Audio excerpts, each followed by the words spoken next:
vamos julgar só essa. Vamos julgar só essa disparada? Não, vai jogar um monte aí. Deu 1h20 eu vou sair, viu? Ministério Público. Depois do relator vem o Ministério Público, né?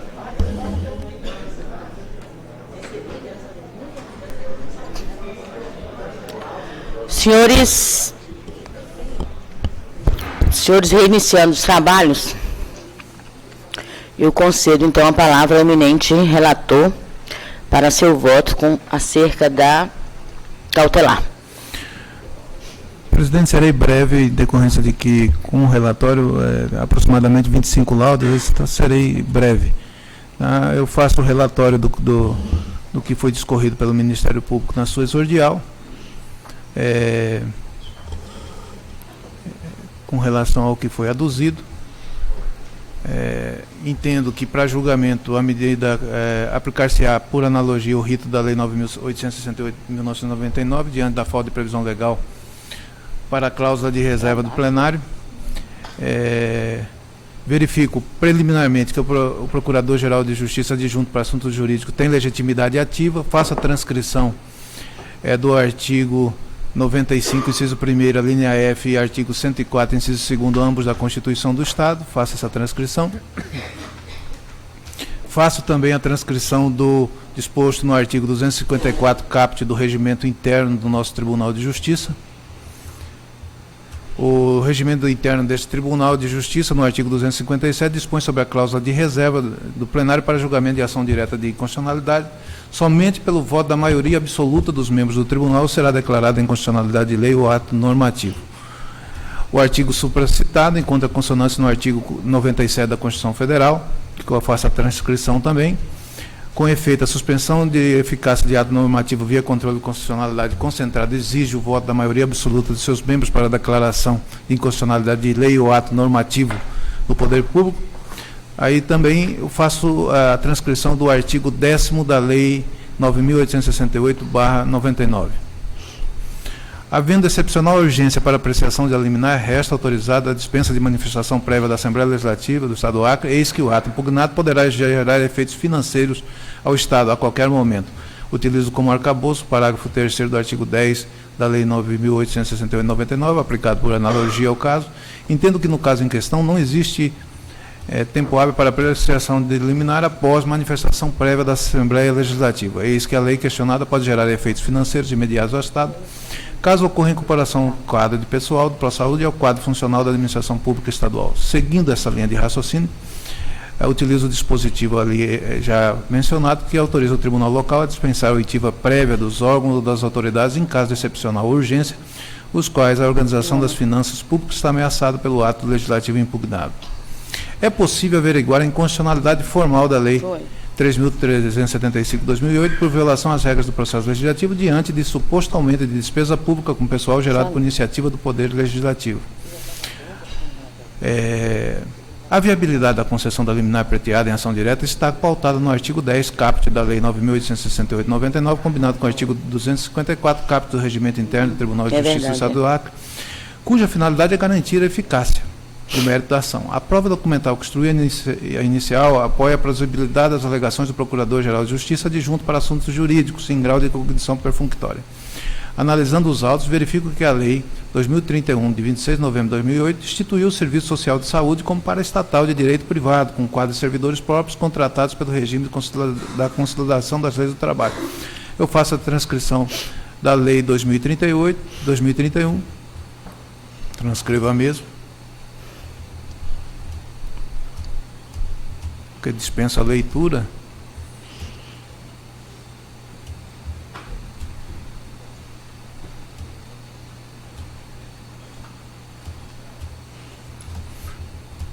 No entanto, o projeto de lei número 106/2017, de iniciativa de parlamentar estadual, deu ensejo à alteração dos dispositivos da Lei 2031, de 26 de novembro de 2008, em verbos. Faço a transcrição disso. Acostado aos autos os pareceres dos parlamentares, folhas 24 e 38, bem como a redação final da lei, folhas 40 e 42. é do processo a mensagem número 1251, datada de 14 de dezembro de 2017, subscrita por Sua Excelência, Governador do Estado do Acre, com veto integral ao projeto de lei 106/2017. O argumento de que o texto aprovado pelo Legislativo trata de matéria e afeta a competência privativa do chefe do Executivo Estadual, folhas 43 e 55. Complementou que, além de vício formal, reside eiva material, qual seja a absorção de empregados do quadro do Pró-Saúde regidos pela CLT aos quadros da administração pública estadual, direta ou indireta, provimento efetivo. Registrou ainda que a alteração legislativa encontra óbice na Lei de Responsabilidade Fiscal, na conjuntura de superação dos limites prudenciais com gastos de pessoal, registrando que os gastos com Pró-Saúde não são computados como despesa de pessoal, já que a relação com a administração ocorre tão somente mediante instrumento contratual denominado contrato de gestão. Em seguida, a Comissão Especial da Assembleia Legislativa emitiu parecer em 13 de maio de 2018, rejeitando o veto, folhas 54 e 55, restando promulgada a Lei 3.375, 19 de março de 2018. Importante rever o dispositivo revogado pela Lei 3.375, 19 de março de 2018, qual seja o caput do artigo 18 da Lei 2031, de 26 de novembro de 2008. Pois bem, as modificações realizadas pela Lei Estadual, de 19 de março de 2018, de iniciativa do Poder Legislativo, resultou em alteração de natureza jurídica do Serviço Social de Saúde, eis que de paraestatal, natureza privada, passou à autarquia estadual, pessoa jurídica de direito público, ocasionando inclusive reflexo no regime jurídico do quadro pessoal, ocorrendo neste ponto uma aparente inobservância ao artigo 54, parágrafo 1º, incisos 1º e 3º combinado, com o artigo 78, inciso 3º, ambos da Constituição do Estado. Faça a transcrição desses dispositivos. Com efeito, a Constituição do Estado do Acre veda a lei que aumenta a despesa pública que não seja iniciativa exclusiva do governador do Estado. A proibição objetiva, mormente, preservar a independência e a harmonia dos poderes, resguardando que uma lei de iniciativa do Poder Legislativo venha impactar de forma negativa as contas públicas, como aparentemente ocorreu no caso em comento. A aprovação de lei que altera a natureza jurídica ao transformar paraestatal em autarquia pública, com reflexo na modificação de regime jurídico de pessoal, acarreta, em tese, aumento de despesa na estrutura estatal. Por certo, não se pode gerar gastos sem a devida programação orçamentária e disponibilidade financeira, sob pena de transgressão do artigo 21, inciso 1º e 2º da Lei Complementar 101 de 2000, Lei de Responsabilidade Fiscal. Faça a transcrição do dispositivo em comento, né? Nesse cenário, existe uma possível inconstitucionalidade formal por ofensa ao artigo 54, parágrafo 1º, incisos 1º e 3º da Constituição do Estado do Acre, posto que o aumento de despesa do pessoal é matéria de iniciativa exclusiva do chefe do Poder Executivo. Outro assim, em sede de cognição sumária, é possível averiguar a inconstitucionalidade formal da lei impugnada, nessa ação direta de inconstitucionalidade, por violação às regras do processo legislativo.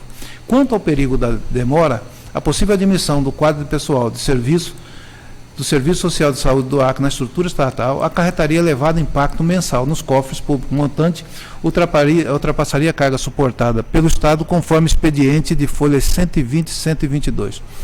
Nesse sentido, a concessão da liminar é a medida que se impõe, eis que o objetivo é, por hora, obstar o impacto financeiro do erário público. Posto isso, voto pela concessão da medida cautelar com eficácia ex tunc para que seja suspensa a eficácia da vigência da lei número 3.375, 19 de março de 2018, até o julgamento definitivo da ação direta de inconstitucionalidade.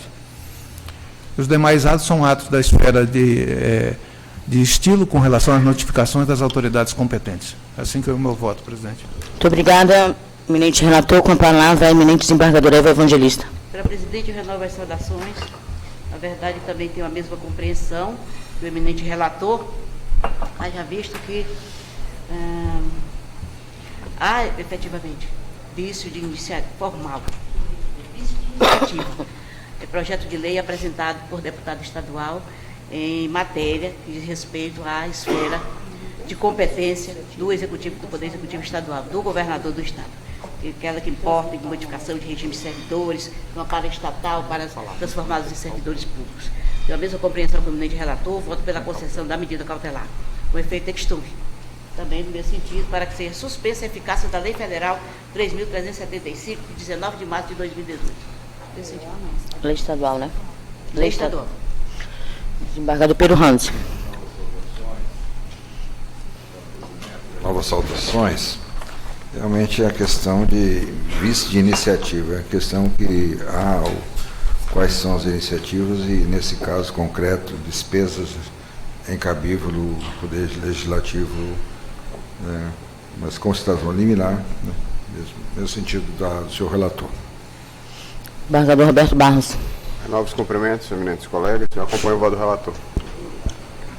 Embargadora Cesarinete. Renovo os cumprimentos, excelência. E já na linha desenvolvida pelo ilustre relator, o ato configuradamente é um vício, né? É um vício de iniciativa, de sorte que também tem o mesmo entendimento. E perjuntada da minha avaliação de voto. Pois não. Farei encaminhar posteriormente.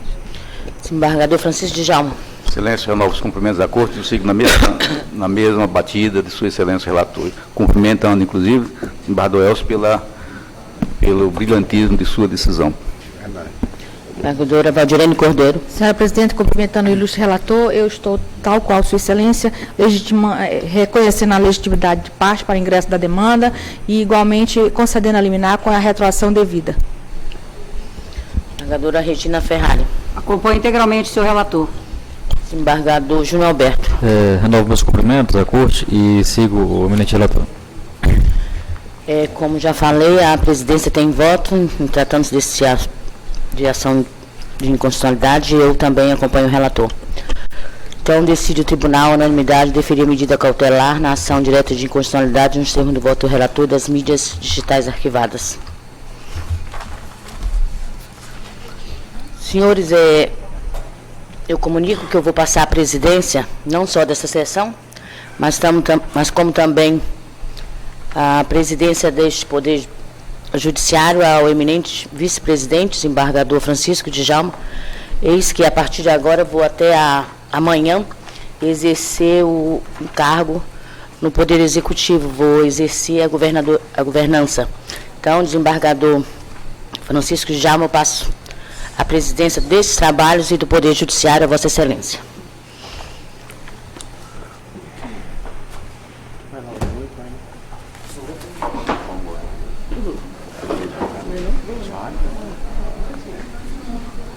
Com muita honra.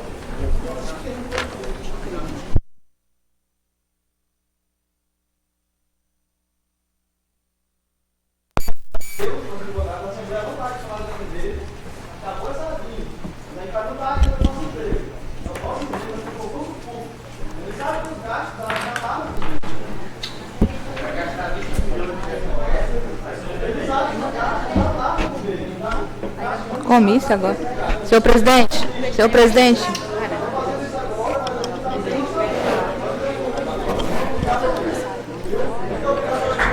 Alô, gente.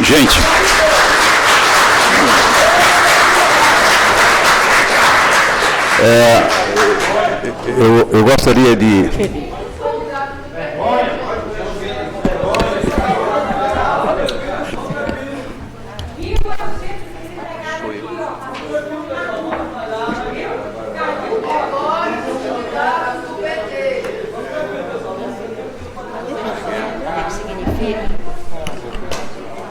Isso aqui agora virou assembleia de sindicato. Virou assembleia de sindicato. Tinha que deixar dividir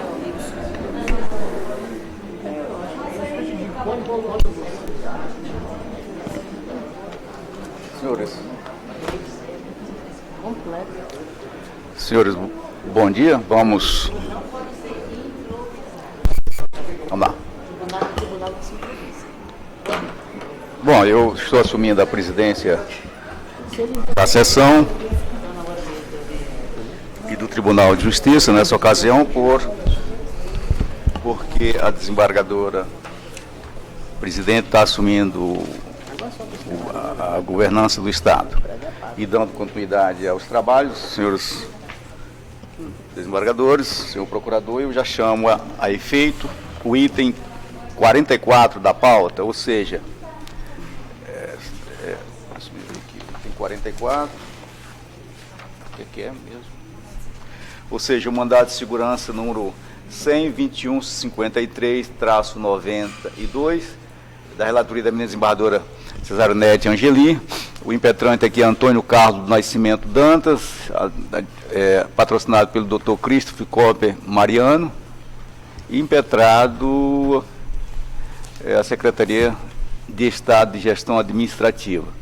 Concedo, portanto, e o Tribunal de Justiça do Estado do Acre. Concedo, portanto, a palavra à Sua Excelência, eminente relatora.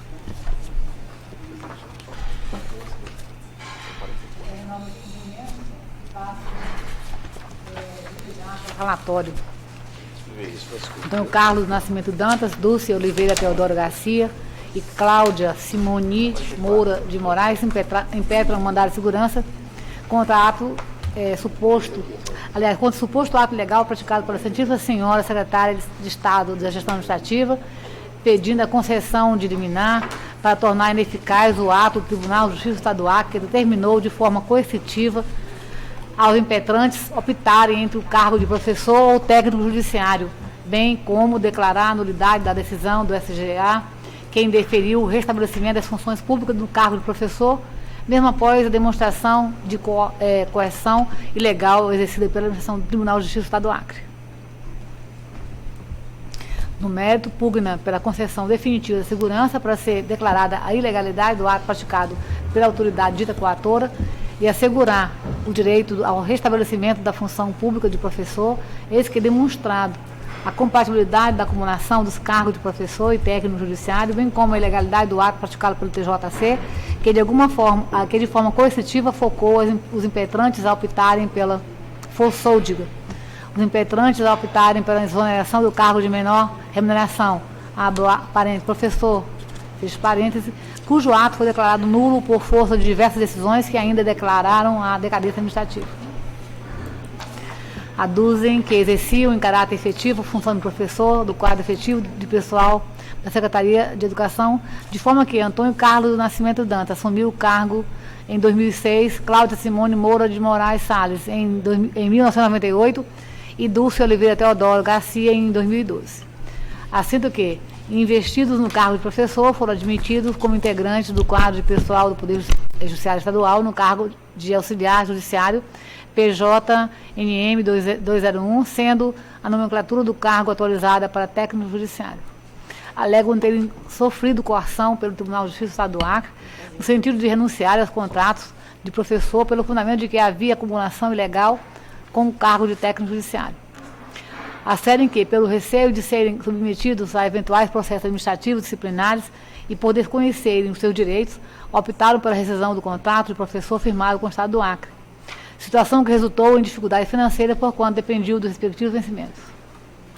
Saliento que outros servidores da mesma situação propuseram ação judicial, nas quais obtiveram êxito no reconhecimento do direito de permanecerem nas suas funções. Sustentam a existência do direito líquido certo, à medida que, pelo artigo 37, inciso 16, a linha B da Constituição Federal de 88, pode acumular os cargos, visto que atendem os seguintes requisitos: a. Aprovação em concurso público para ambos os cargos, professor e técnico judiciário, sendo este último enquadrado no conceito de tecnicidade previsto na norma constitucional. B. Compatibilidade de horários para o exercício das funções. C. Observância do limite remuneratório não superior ao subsídio mensal oferido pelo ministro do STF. Argumento que, ultrapassados mais de 5 anos, desde que acumularam os cargos, houve a decadência administrativa do ato do Tribunal de Justiça, salientando que agiram de boa-fé, na medida que, quando contratados, declararam que já exerciam a função de professor. A petição está instruída com o documento de folhas 27/136 e 38/229. Pelo despacho de folha 230/231, foi assinalado o prazo de 15 dias para ser corrigido o polo passivo da demanda, uma vez que o mandamos foi impetrado contra ato administrativo praticado pelo presidente do Tribunal de Justiça do Estado do Acre, o que foi atendido pelos impetrantes, folha 223. De acordo com a certidão lavrada folha 235, houve a redistribuição do processo do narrador escalado para o plantão no recesso forense, considerando a existência de liminar pendente de apreciação.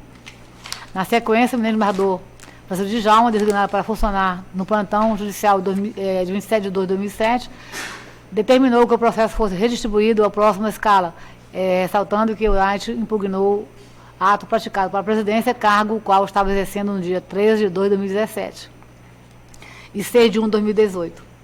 folhas 236/237. Redistribuído o mandado de segurança do governador Pedro Ranz, este indeferiu liminar com decisão proferida em grau de condição sumária, folha 241/245. Após período de recesso forense, o efeito retorno da relatora, conforme termo de distribuição, lançado as folhas 250 dos autos. As folhas 254/261, os impetrantes juntaram 9 documentos. Notificada a autoridade impetrada, apresentaram informações de defesa técnica, as folhas 262 e 285, instruídas com documento de folha 286/302, suscitando questão prejudicial e decadência do direito de impetração, ao argumentado que os impetrantes foram exonerados do cargo de professor no início de 2013, de modo que o suposto ato coator ocorreu há cerca de 5 anos, esgotado, portanto, o prazo de 220 dias, nos termos da súmula 430 do STF. No mérito, aduzem a inexistência de direito líquido e certo, porquanto os impetrantes foram regularmente exonerados no ano de 2013, mas pretendem retornar aos quadros da Secretaria Estadual de Educação sem qualquer amparo legal. Isso porque, segundo a autoridade impetrada, uma vez feita a opção pelo cargo de técnico judiciário, o vínculo jurídico foi rompido com a referida secretaria. E o retorno dos impetrantes equivaleria ao ingresso ao serviço público sem a prévia aprovação em concurso público, contrariando o disposto no artigo 37, inciso 2º da Constituição de 88. Prosseguindo com esse raciocínio, salienta a impossibilidade da acumulação do cargo de professor com de técnico judiciário, na esteira do artigo 37, inciso 16, a linha B da Constituição de 88, condenando que este último se encaixa no conceito doutrinário jurisprudencial de cargo técnico, no qual são exigidos conhecimentos específicos na área de atuação do profissional, o que não acontece no caso concreto. Quanto à decadência administrativa, aponta que a impetrante Dulce Oliveira foi nomeada professora em 26 de 1 de 2012, ao passo que a exoneração a pedido ocorreu em 24 de 1 de 2013, não passando um ano acumulando os cargos, de forma que não incide a regra do artigo 54 da Lei nº 9.784/1999, que prevê o prazo de 5 anos para decair o direito da administração a anular os atos de ilegalidade. Desenvolvendo a linha defensiva sobre esse tema, ressaltam que, de acordo com a jurisprudência do STF e do STJ, não incide decadência nos casos de situação flagrantemente inconstitucional, pois essa violação não atinge somente a ordem jurídica, mas também a própria noção de Estado Democrático de Direito. Preconizo que a acumulação de cargos públicos expressamente vedada pela lei maior caracteriza uma situação que se protrai no tempo, motivo pelo qual é possível de ser investigada pela administração pública a qualquer tempo, frisando que a decadência administrativa é mitigada pela preponderância da força normativa da Constituição ante o descompasso da hipótese no caso do encomendo.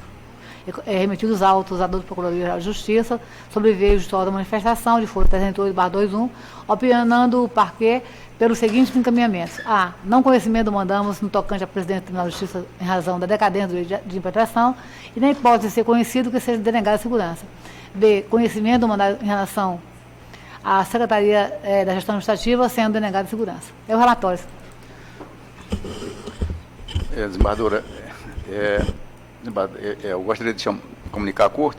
Eu vou transferir a presidência para a desembargadora Eva, uma vez que, com a retirada, com o impedimento da desembargadora Denise, na gestão do tribunal, assumindo a governadoria, eu me tornei presidente. E, como tal, não posso presidir a sessão, porque esse processo, porque se trata de um mandado de segurança contra a presidente do tribunal também. Eu transfiro, portanto, a presidência à Sua Excelência, eminente desembargadora Eva.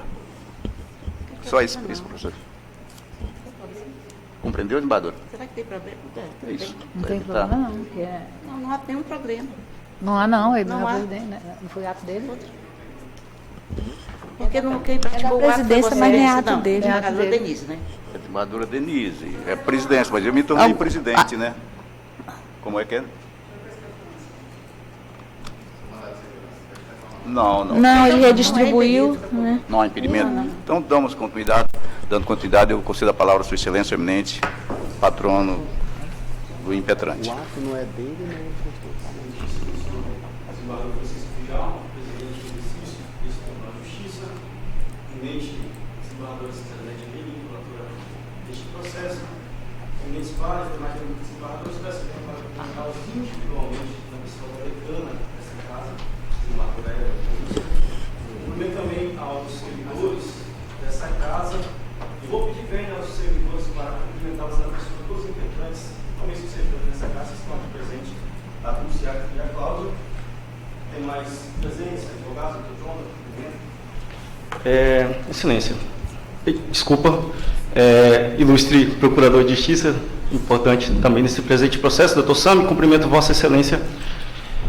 Pois bem, trata-se de um mandado de segurança, Excelência, impetrado por 3 servidores desse Tribunal de Justiça, em face de 2 impetrados. Primeiro, a SGA, Secretaria de Estado, e segundo impetrado, o Tribunal de Justiça do Estado do Acre.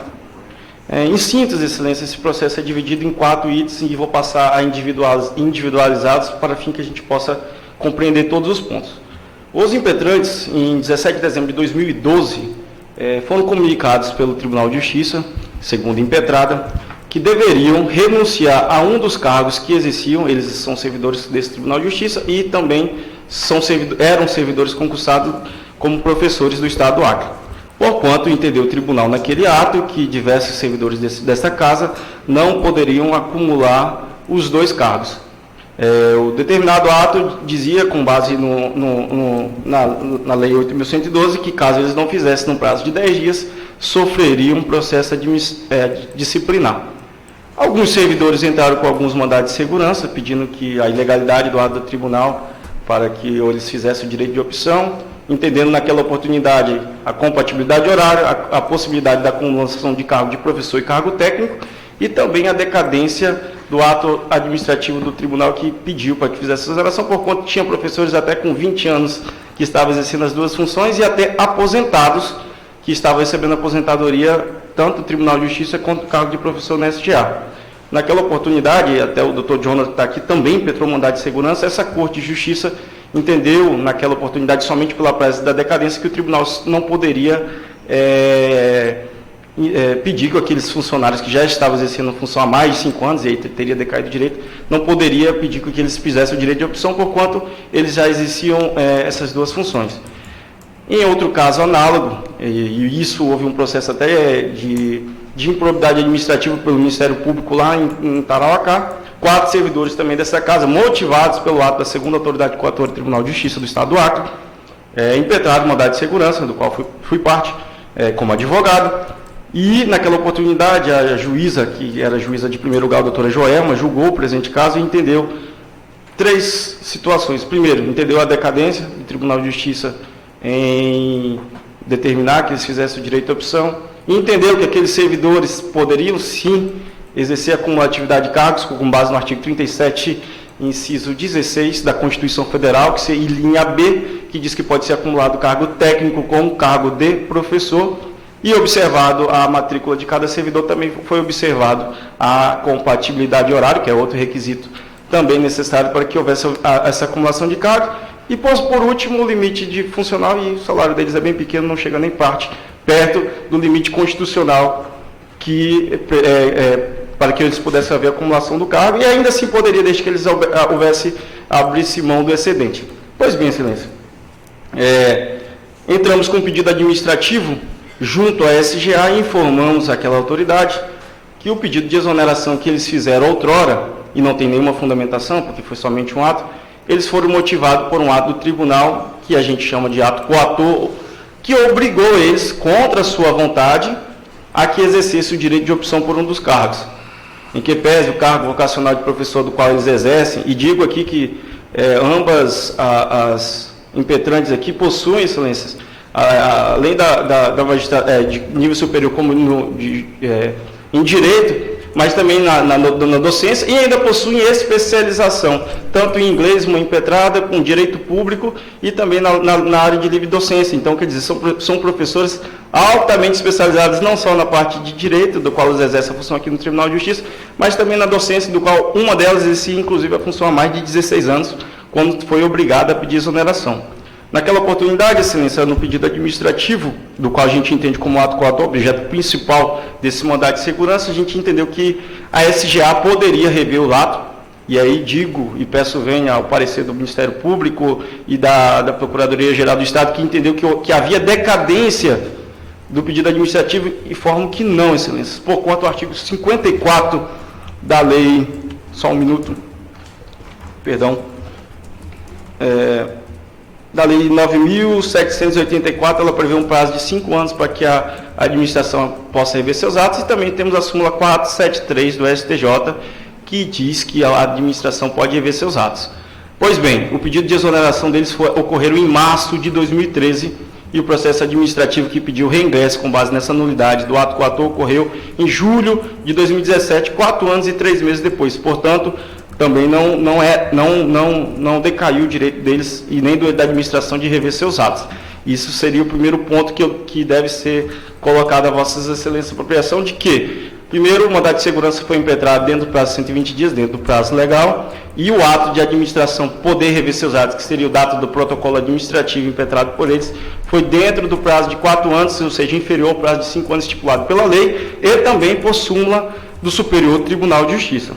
O segundo ponto, Excelência, caso superado por Vossa Excelência, entendendo, e peço para que entendam que não decaiu o direito deles nem do Estado de rever seus próprios atos, seria verificar a possibilidade da acumulação de cargos.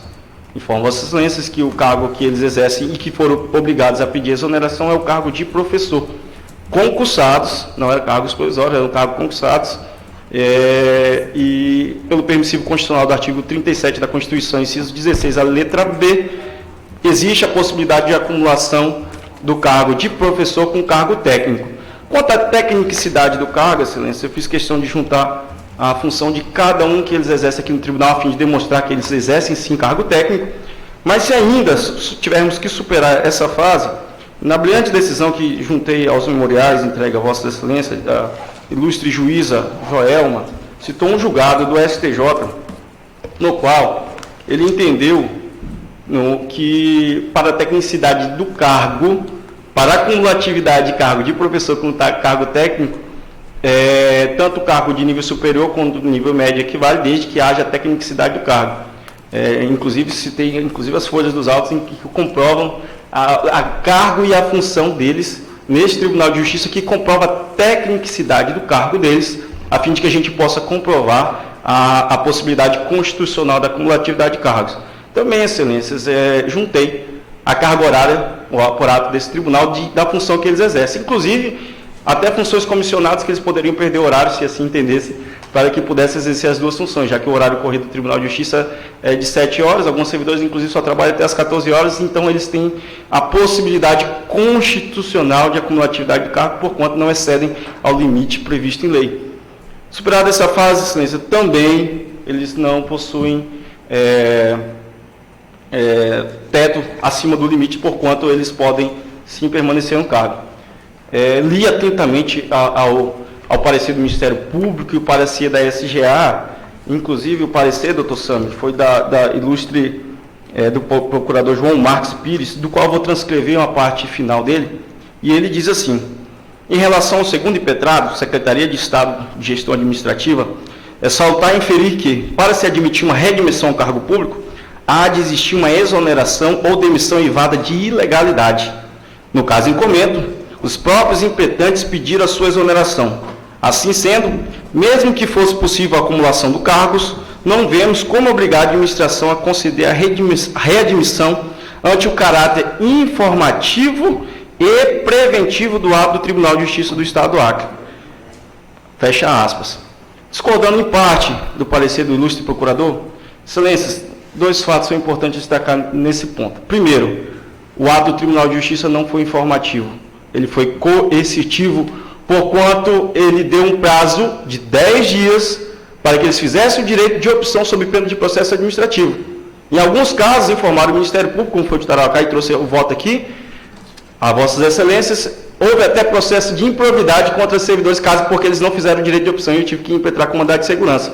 Naquela decisão, a juíza Joelma julgou brilhantemente o acórdão. Por se tratar de um ato coator desse Tribunal de Justiça, essa matéria foi trazida em reexame necessário a esse pleno administrativo, do qual, unanimemente, foi mantida a decisão dela, que entendeu pela cumulatividade dos cargos exercidos. Outro fato, Excelência, em que pese o pedido de exoneração ser um ato puro e simples ao RH daquela SGA pedindo exoneração, e aí a gente não pode enxergar os motivos que levaram, mas digo, Excelência, que por trás disso existiam as lágrimas desses servidores que tiveram que largar a mão de um cargo vocacional concursado por elas, dos quais foram concursadas, dos quais ambas fizeram especialização para o quê? Para além do exercício da livre docência, exercer com ética, com qualidade o exercício da educação do qual somos tão carentes nesse país. Razão pela qual, Excelência, eu vou pedir vênia para discordar em parte do parecer do Ministério Público e requerer a Vossas Excelências a concessão dessa ordem, porquanto o ato que motivou o pedido de exoneração foi um ato coator, a gente entende que foi coator, não foi um ato informativo, porquanto aqueles servidores, alguns ficaram com medo e até me procuraram e já foram direto pedindo exoneração com medo de sofrer um processo administrativo. Apenas aqueles que impetraram o mandado de segurança hoje permanecem nesse quadro. Inclusive, outros servidores deste Tribunal de Justiça continuam a exercer o cargo de professor e de analista ou técnico judiciário nesse Tribunal de Justiça sem nenhum impedimento, porque isso está previsto na Constituição. Aliás, o Constituinte de 88, quando previu essa norma, e já por entender que o cargo de professor é pouco valorizado no país e possui baixo remuneração, ele possibilitou que aqueles que exerciam o cargo de professor, em 3 possibilidades, professor e técnico judiciário, professor na área de saúde, pudessem exercer as 2 funções. E é a situação delas. Razão pela qual, Excelência, peço a cada um de vocês que analisem com a devida atenção e espero que tenha trazido de forma bem clara e objetiva todos os pontos aqui para Vossa Excelência, a fim que seja concedida a ordem para que as impetrantes possam restabelecer ao cargo. Peço vênia, e já só por último, em observação ao parecer da SGA, em que ela aduz que decaiu o direito contra a segunda impetrada que seria o Tribunal de Justiça, até informo que sim. Mas o ato que a gente está pedindo, e a primeira autoridade coatora é a SGA, porquanto a gente realizou o pedido administrativo dentro do prazo de 5 anos, e a segunda impetrada do Tribunal de Justiça do Estado do Acre foi o ato, a sua decisão motivou que elas fizessem a exoneração do cargo, porquanto elas foram obrigadas, coagidas e não por vontade própria. São nesses termos, Excelência, não quero cansá-lo, já está com 12 minutos de horas. Peço obrigado à atenção que cada um dispôs nessa extensação oral. Obrigado.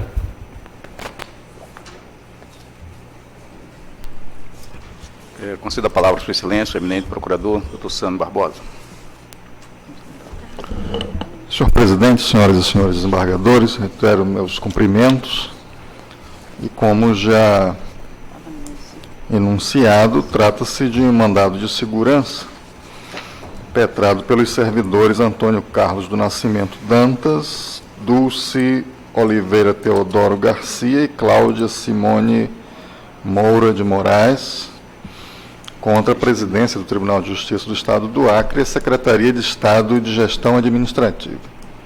Pelo que eu pude depreender, senhor presidente, tanto do parecer que está acostado aos autos, e aqui mencionados, inclusive, pelo impetrante, da lavra do procurador João Marcos Pires, mas também dos memoriais escritos que foram ofertados pelo impetrante e agora pela sustentação oral, o que se depreende é que os impetrantes foram servidores públicos estaduais, professores, até aparentemente o ano de 2013, quando ingressaram aqui nesta corte, nesta instituição, Tribunal de Justiça, e tiveram que optar pelos cargos de técnico judiciário, um cargo, pelo que vejo aqui do parecer, um cargo de nível médio, e ante a impossibilidade constitucional de acúmulo desses cargos, tiveram que optar por um deles. Eu, particularmente, reputo de imensa gravidade as alegações que são feitas, tanto de forma escrita quanto de forma sustentação oral, no sentido da prática do crime de coação por parte me parece que emerge da leitura do texto, por parte do então presidente, ou a então presidente da Corte, em 2013. Fiquei tentando fazer o cálculo mental aqui, para regredir no tempo, e saber quem teria sido o coator, teria praticado esse ato que, a rigor, é descrito como fato típico na lei penal. mas, como sustentado e reiterado da tribuna, este ato teria se dado o ato aparentemente voluntário de opção pelo cargo de técnico judiciário, em detrimento do cargo de professor, teria se dado de forma de uma coação. É esse o termo que está aqui escrito, e eu não quero, de forma alguma, dar uma expressão maior do que o que está efetivamente escrito e foi efetivamente dito. O ato não teria sido voluntário, teria sido sob coação, sob ameaça, essa expressão também foi aqui referida.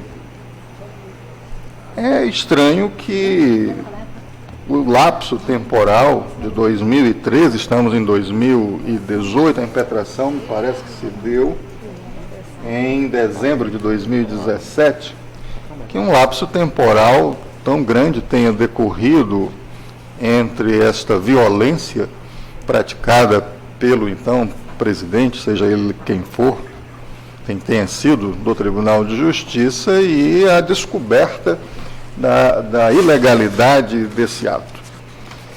Na verdade, digo aos senhores que, lendo e me deparando com situações como essas, eu acabo ficando desacreditando das coisas, acabo ficando em desalento, sabe?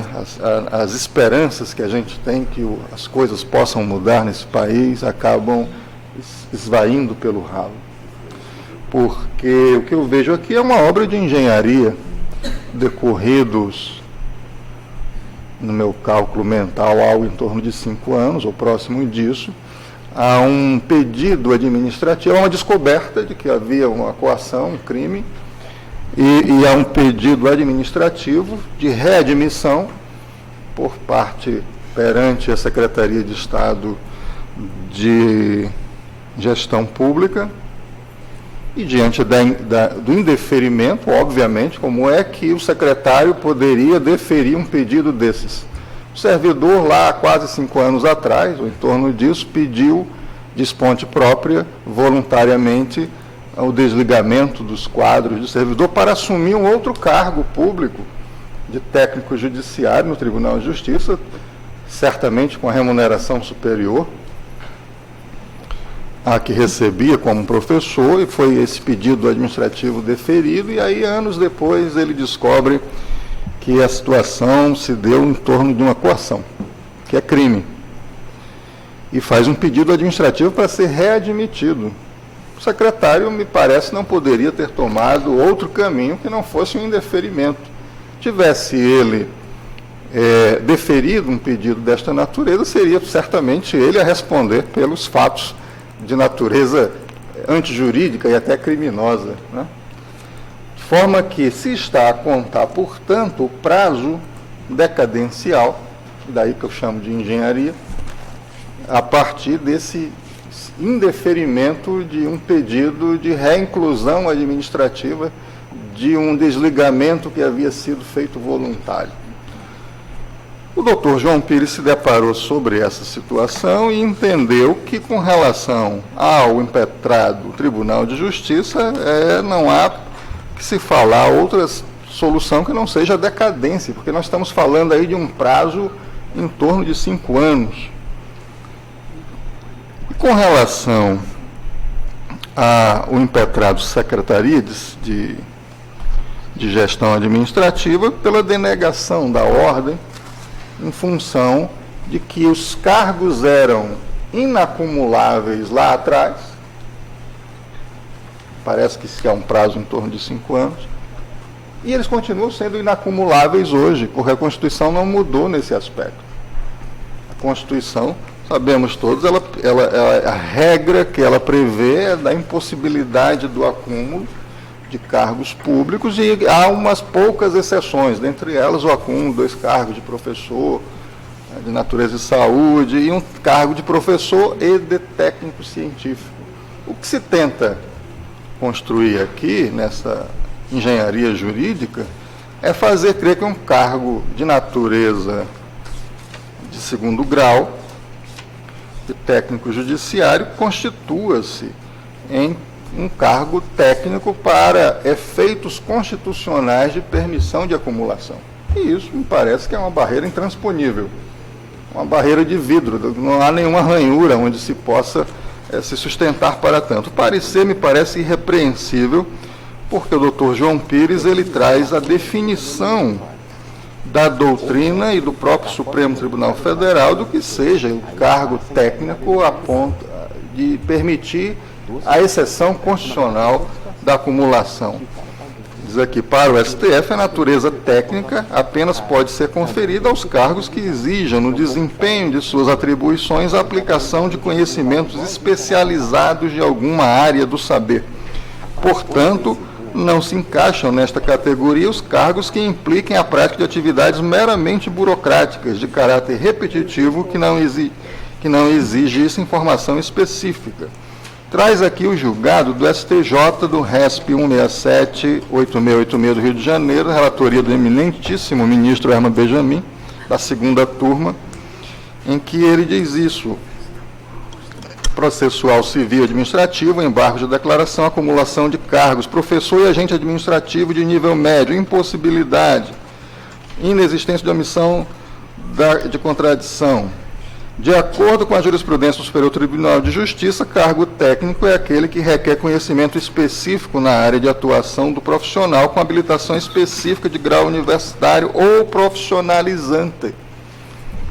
É possível verificar que o cargo ocupado do recorrido, agente administrativo, não exige, que é um paralelo do cargo de técnico judiciário, não exige nível superior ou curso específico, não se enquadrando, portanto, na definição acima. De forma, senhores, para não cansá-los, a hora já é adiantada, eu estou a reiterar o parecer integralmente dos autos, no sentido de não conhecimento do mandamos em relação ao primeiro impetrado, Tribunal de Justiça do Estado do Acre, no mérito pela sua denegação, e no segundo, em relação ao segundo impetrado, Secretaria de Estado de Gestão Administrativa, pela denegação da segurança, mas não sem antes deixar registrado o meu assombro de me deparar com uma lide desta natureza. É a manifestação do Ministério Público.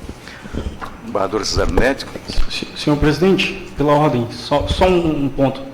Os impetrantes, que foi colocado no parecer do ilustre procurador, eles já eram funcionários tanto do Tribunal de Justiça quanto do Estado do Acre. Não é que eles tiveram que escolher quando ingressaram. Inclusive, uma servidora era professora do Tribunal de Justiça desde 1998. Quanto à segunda coação, a gente não imputou isso como uma qualidade de crime, mas um ato que o ato administrativo determinou que eles fizessem o direito de opção no prazo de 10 dias. Essa imposição de uma vontade a eles, porque eles deveriam fazer, a gente entende como ator, não como um ato coator de crime, mas um ato coator de imposição de vontade, que a gente entende que essa imposição de vontade estabelecidas a eles, a gente entende como legal. Okay, só essas ponderações, senhores. Obrigado. É esse ato exatamente que a lei define como crime. Embaixador Cesar Neto, como voto?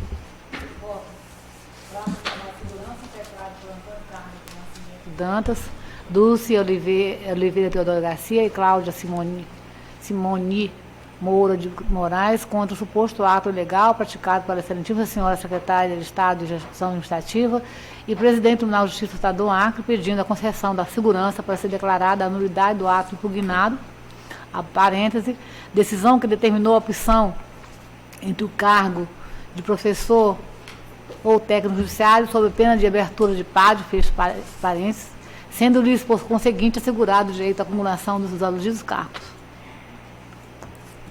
Examina a prejudicial de decadência suscitada nas informações e defesa técnica das autoridades impetradas, as quais alegam que o Wright foi impetrado contra a exoneração do cargo de professor na rede pública estadual, cumulado ilicitamente com o cargo de técnico judiciário consumado em 2013, ou seja, há quase 5 anos.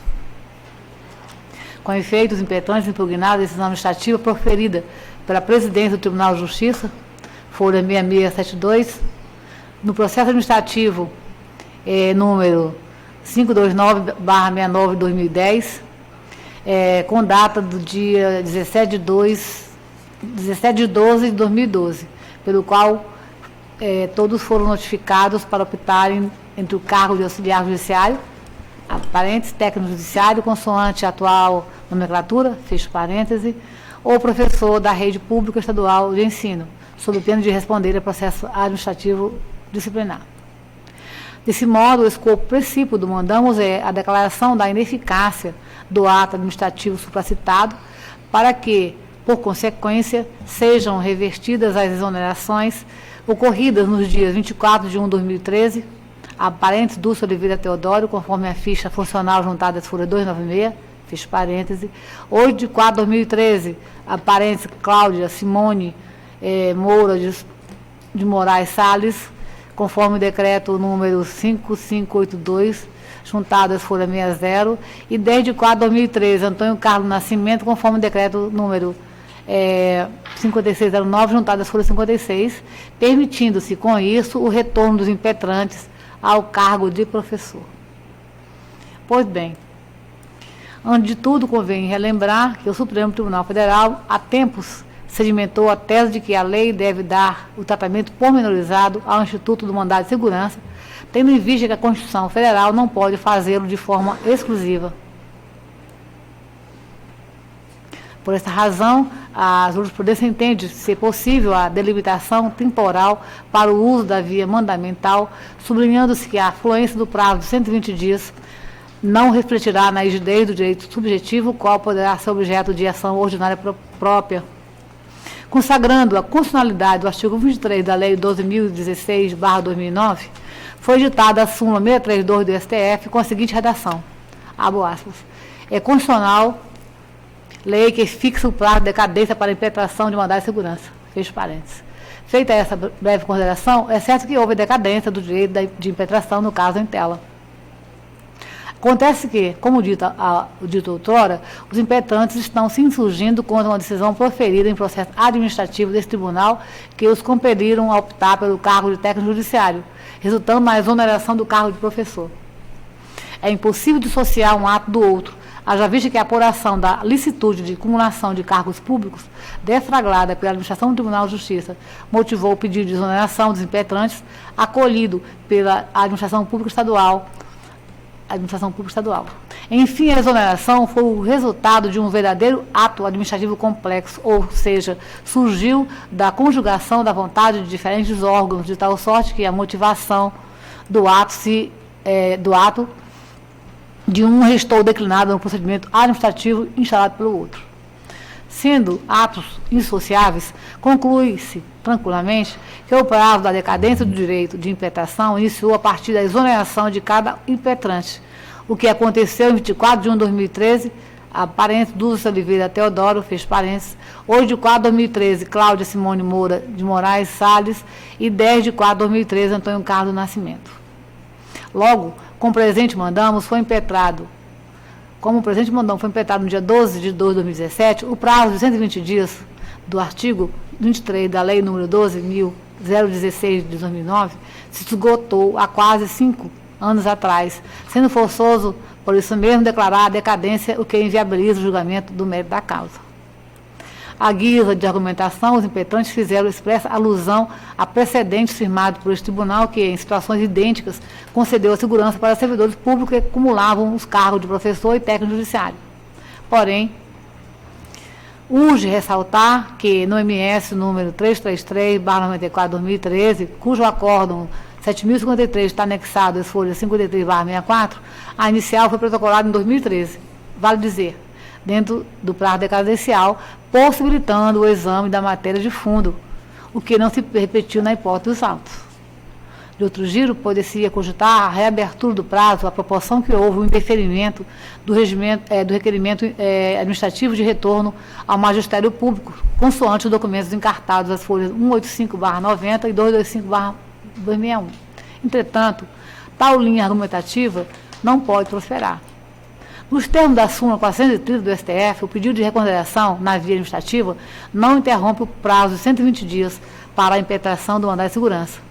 Isso significa que não pode o interessado, depois de esgotado o prazo decadencial, buscar sua reabertura mediante a formulação de novo requerimento administrativo ou de pedido de reconsideração, sob pena de burla da regra esculpida no artigo 23 da Lei 12.016/2009, a qual goza de presunção de constitucionalidade como assentado acima. A Suprema Corte já aplicou a súmula 430 em casos muito similares a este, como ilustra a ementa abaixo colacionada, em verbis. Decadência do direito à impetração quando o impetrante ingressou administrativamente contra ato de emissão praticado pelo Ministro de Estado, já se esgotaram o prazo de 120 dias. Ademais, proferida a decisão na via administrativa, o impetrante pediu reexame do pleito, vale dizer, pediu reconsideração. Acontece que o pedido de reconsideração na via administrativa não interrompe o prazo para mandado de segurança. Súmula 430, STF, recurso ordinário improvido, STF, recurso MS 21491, segunda turma, relator ministro Carlos Veloso. Também alinhado a esse entendimento, o STJ pacificou a questão. Se o impetrante ajuizou o mandado de segurança após decurso de prazo de decadência, contado este da ciência do ato que estaria afetando o direito vindicado, sendo certo ainda que o pedido de reconsideração não interrompe nem suspende forçoso de reconhecer a intempestividade do right. Recurso improvido, STJ, RMS 5192/Goiânia. Sexta turma, ministro William Patterson. Também trago aqui mais outros do STF, do STJ, no mesmo sentido, outro fragmento jurisprudencial, e digo, portanto, que em perfeita harmonia com tais precedentes, dissume-se que, sendo indissociável o ato administrativo da presidente do TJ, Acre, que compeliu os impetrantes a optarem por um descargo público, com a exoneração do cargo de professor concretizado no âmbito da administração pública estadual, e considerando-se impossível reabrir o prazo da impetração da ação mandamental, depois de transcorrido mais de 120 dias do ato administrativo, o acolhimento da questão prejudicial de mérito à medida que se impõe na casuística. Antefundamentado, eu acolho a questão prejudicial do mérito, para declarar a decadência do direito de impetração, com fundamento no artigo 23 da Lei nº 12.016 de 2009. Custas pelo impetrante cuja exigibilidade ficou suspensa face à concessão da gratuidade de justiça. É como eu voto. Zero Neto, com a embargadora Eva, como votos? Excelência, eu renovo cumprimentos e eu voto no mesmo sentido da eminente desembargadora Suzanete, compõe integralmente, acolhendo a prejudicial de decadência, ao entender que pedido de reconsideração não interrompe o prazo decadencial. Há muito verificado. Ok, desembargador Pedro, com voto? E os servidores estão presentes, né? Servidores, e a questão devia ser surgida quando esse ato do senhor presidente, quer dizer, deu um efeito cascata lá com a admissão. Tem outro ato também que é o pedido lá foi voluntário lá na administração estadual, né, voluntário, mas só são os aspectos. A questão do prazo, né, decadencial é latente. Eu só peço bem aos senhores servidores, ao advogado, mas eu convenci a relatora, né, e acolha essa preliminar, essa questão prejudicial de mérito. Ok. Embargador Roberto Barros, como voto? Eu acompanho o voto do eminente relator. Embargador Suzanete? Relator. Aliás, desculpe. Embargadora Valdirene? Sigo o relator, excelência. Relatora. Embargadora Regina? Embargador Júnior Alberto? Com a relatora, senhor presidente. Embargador Elcio Mendes? Também acompanha. A unanimidade. Decidiu o tribunal, a unanimidade, acolher a preliminar decadência nos termos do voto da relatora. Ok. Eu chamo a julgamento, excelência, o item 45, embargo de declaração, em que relatora desembargador Roberto Barros, embarcando aqui o Estado do Acre. Não haverá sustentação, mas o advogado está aqui presente e pediu preferência. Desembargador, conceda a palavra à sua excelência. Okay. Novos cumprimentos, eminentes pares. 45. Item 45 da pauta. O encaminhamento de voto é pelo desprovimento dos embargos de declaração. As matérias foram enfrentadas no julgamento originário. O voto está lançado para Vossa Excelência. Caminho o voto nesse sentido. Embargadora Eva? No meu sentido, eu já votei, não. Ah, sim, os embargos de declaração, sim. estava pensando ainda no anterior. Eu estou de pleno acordo, já conheço. Eu não votei Desembargador. virtual, não. Exato. Desembargador Pedro Ranz. Meu sentido, por gentileza. Desembargadora Cesar Neto. Votação antecipada, acompanhei o eminente relator. Desembargadora Valdirene. Relator, excelência. Desembargadora Regina. Desembargador Júnior Alberto. Com relator. Desembargador Elcio Mendes. Com o relator. A unanimidade. Rejeitou-se o desembargo da declaração no termo do voto do relator, né? O 32 também chama a julgamento, o item 32, o mandado de segurança número 1001-923-50-2017, da minha relatoria. Não haverá também sustentação oral, mas o advogado está aqui presente. Como o impetrante está na plateia, eu lancei voto nos seguintes termos. O item 32. Não, 45 já foi. 45 já foi. Ok. 47? O item 32, excelência, eu já passo ao relatório, dizendo o seguinte. 32. É 31 ou 32? 32. Trata-se de mandado de segurança com pedido liminar impetrado por Francisco Silva Lima, devidamente qualificado nos autos, representado por sua advogada constituída, doutora Laura Cristina Lopes de Souza, em face do lado do senhor presidente da comissão do 7º concurso público de procurador do Estado do Acre, da Procuradoria-Geral de Estado e da Fundação Escola Superior do Ministério Público, materializado pelos critérios adotados na correção da prova discursiva na segunda etapa do certame. Alega o impetrante, em síntese, que concorreu ao 7º concurso público para provimento de cargo da classe inicial da carreira de procurador de Estado, tendo sido aprovado na primeira fase do certame, prova objetiva, mas não alcançou os pontos necessários para a classificação na segunda etapa, ou seja, na prova subjetiva. Esclarece que, em razão disso, interpôs recurso administrativo perante a banca examinadora, porém não obteve êxito em alcançar a pontuação necessária para a fase subsequente, terceira fase, do total de 5 etapas, sendo, pois, eliminado do certame. Assevera que alcançou 49,29 pontos, muito próximo da classificação, que previa a nota mínima de 50 pontos. Arremata que recorreu das notas a ele atribuídas nas matérias alusivas a direito civil, processual civil e direito do trabalho, sendo que nas referidas disciplinas o avaliador não considerou o que o impetrante redigiu na prova discursiva. Nesse contexto, entende que houve erro grosseiro na correção das provas e injustiça na pontuação alcançada. Em vista disso, espera que, em provimento jurisdicional, lhe seja assegurado o direito líquido e certo de voltar a participar do concurso, determinando-se que sejam corrigidas novamente as questões apresentadas na segunda etapa por examinador diverso. Por derradeiro, pugna que seja confirmada a liminar e reconhecida a procedência da presente ação mandamental para o fim de corrigir os erros apontados nas questões relacionadas com nova publicação dos candidatos aptos à participação da prova oral, incluindo entre eles o nome do impetrante em decorrência de nova atribuição de pontos em sua nota final. O pedido liminar foi deferido, em parte, às folhas 146/149. Os impetrados prestavam informações argumentando que a questão apresentada, revisão de notas de candidato, não comporta reexame por parte do judiciário, o que demanda a denegação da ação mandamental. Já o impetrado Fundação Escola Superior do Ministério Público do Estado do Rio Grande do Sul, por sua vez, suscitou preliminar de ilegitimidade passiva e, no mérito, requer a denegação da segurança.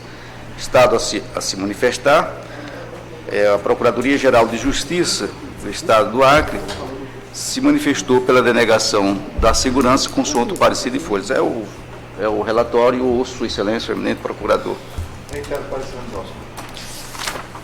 Há uma liminar Há uma preliminar que diz o seguinte: da preliminar de ilegitimidade passiva suscitada pelo impetrado, Fundação Superior do Ministério Público do Estado do Rio Grande do Sul. Sustenta a impetrada, Fundação Escola Superior do Ministério Público do Rio Grande do Sul, banca examinadora, que não é parte legítima para figurar no polo passivo do presente mandado de segurança, posto que figura como entidade meramente executora das provas, tendo em vista que não há delegação de competência do Estado na tomada de decisão definitiva concernente aos candidatos. Assim, é parte legítima da demanda exclusivamente o agente público que ordenou a execução do ato impugnado e que detém os meios para implementar eventual determinação judicial, sendo sua atuação restrita à organização e realização do certame. Com a devida vênia, é sabido que a autoridade coatora, para fins de impetração de mandado de segurança, é aquela que pratica ou ordena de forma concreta e específica o ato ilegal, ou ainda aquela que detém competência para corrigir a suposta ilegalidade. Na hipótese em exame, constata-se que, muito embora o concurso público tenha sido realizado pelo governo do Estado do Acre, a executora do certame era a Fundação Escola Superior do Ministério Público do Rio Grande do Sul, responsável pela elaboração, aplicação e correção das provas e recursos. Dessa forma, se a pretensão do impetrante é a nova correção das provas, tem-se que a prática do ato incumbe à executora do certame, isto é, a banca examinadora da Fundação Escola Superior do Ministério Público do Rio Grande do Sul, e não a autoridade pública. Portanto, correta a indicação da autoridade coatora, notadamente porque ela poderia corrigir o procedimento apontado como ilegal, porquanto detinha a competência para a prática do ato. Nesse sentido, eu estou trazendo a orientação jurisprudencial do STJ. Eu deixo de ler. Desse modo, para tal situação, a impetrada ostenta legitimidade ad causa. Com essas considerações, rejeita-se a preliminar, reconhecendo-se a legitimidade passiva da autoridade coatora, que ora se submete à apreciação dos eminentes pares. E ouça, desembargador Eva. Eu acompanho Vossa Excelência. Desembargador Pedro. Desembargador Roberto. Nesse caso, vou acompanhar Vossa Excelência, considerando o edital deste concurso, sem prejuízo de um outro entendimento em outro concurso. Desembargadora Cesarinete. Acompanho. Desembargadora Valdrene. Correlator. Desembargadora Regina. Desembargador Divinoberto. De acordo. Desembargador Elcio. De acordo. Ok. No mérito.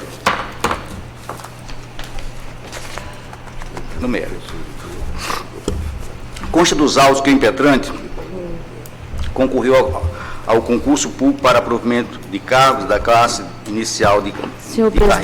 Senhor presidente, com a devida vênia a Vossa Excelência, seria possível, se não houver parte aqui, a gente avançar e ter um voto virtual?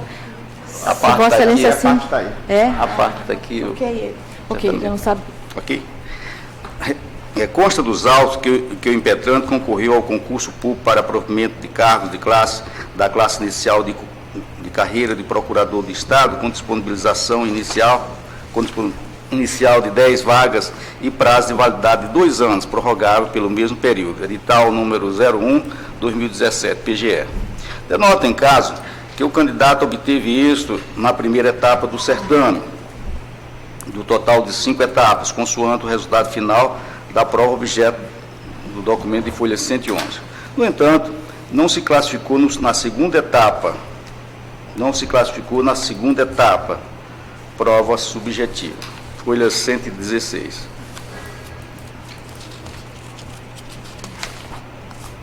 Depreende-se ainda que o candidato interpôs recurso administrativo em face da prova discursiva, haja vista não ter alcançado a pontuação necessária para a classificação para efeito da etapa subsequente, no que alude às matérias de direito civil, processo civil, direito processual do trabalho, sendo que, após devida análise, se o recurso fora conhecido e não provido.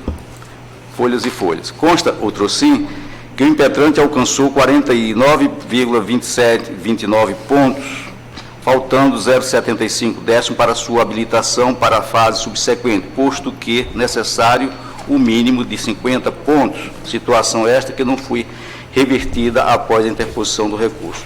É oportuno registrar que o mandado de segurança se presta a proteger direito líquido e certo contra ato ilegal ou praticado contra abuso de poder, artigo 1º da Lei 12.016/2009, e, portanto, o direito líquido e certo deve ser de plano demonstrado com todos os requisitos para o seu reconhecimento e exercício no momento da impetração. Sustenta o autor que as questões da prova subjetiva na segunda etapa do certame, no que alude às matérias de direito civil e processo do trabalho, não foram analisadas corretamente pelos avaliadores, motivo pelo qual a sua nota ficou bem abaixo do justo, ainda que suas respostas correspondessem ao que estava previsto no edital. Em vista disso, alega haver erro grosseiro na correção de sua prova, posto que os avaliadores a corrigiram em desacordo com o espelho fornecido pela banca examinadora, não fornecendo a nota correspondente e justa para o conteúdo que for apresentado pelo candidato. No caso dos autos, cinge a questão quanto aos critérios adotados pela banca examinadora na correção da prova discursiva na segunda etapa do certame, que também foi objeto de recurso administrativo. Da documentação trazida à colação nos autos, notadamente a nota provisória das provas realizadas na segunda etapa, folha 116, conclusão dos recursos interpostos, folha 125, barra 127, 129, e nota final, folha 123, não há prova que conduz à conclusão de que as notas atribuídas ao candidato na primeira avaliação pela banca examinadora e também em sede de recurso, não refletiram o seu efetivo conhecimento sobre as matérias. Em tal contexto, também não há constatação de preterição ou erro grosseiro por parte dos avaliadores, como faz crer o impetrante, estando a conclusão da banca examinadora na aferição da prova subjetiva e de sua revisão em recurso administrativo devidamente justificada de forma detalhada nos autos, em congruência com a previsão editalícia, não havendo, pois, a violação ao princípio da vinculação do edital. Sobreleva a notar que a administração pública e o candidato estão adstritos aos termos do edital do concurso. No outro vértice, o controle jurisdicional dos atos da banca examinadora, dos atos de banca examinadora e de concurso público, somente é admissível e excepcionalmente em casos de flagrante ilegalidade ou erro grosseiro. Com efeito, da leitura dos autos se observa que não há abuso na correção das provas, tampouco na revisão em sede recursal, do que se depreende que a impetração visa rediscutir os critérios substantivos da avaliação feita pela banca examinadora. Em verdade, não é possível atender ao pedido inicial de refazimento de toda a correção da prova discursiva do candidato por avaliador diverso, com vista à alteração de da nota atribuída, e com consecutário a modificação do resultado final da segunda etapa do certame. Conclui-se, portanto, que o acervo probatório não evidencia a ilegalidade do exame das respostas, no exame das respostas da parte impetrante, muito menos incongruência dos tópicos exigidos com o conteúdo pragmático vinculado no edital do certame.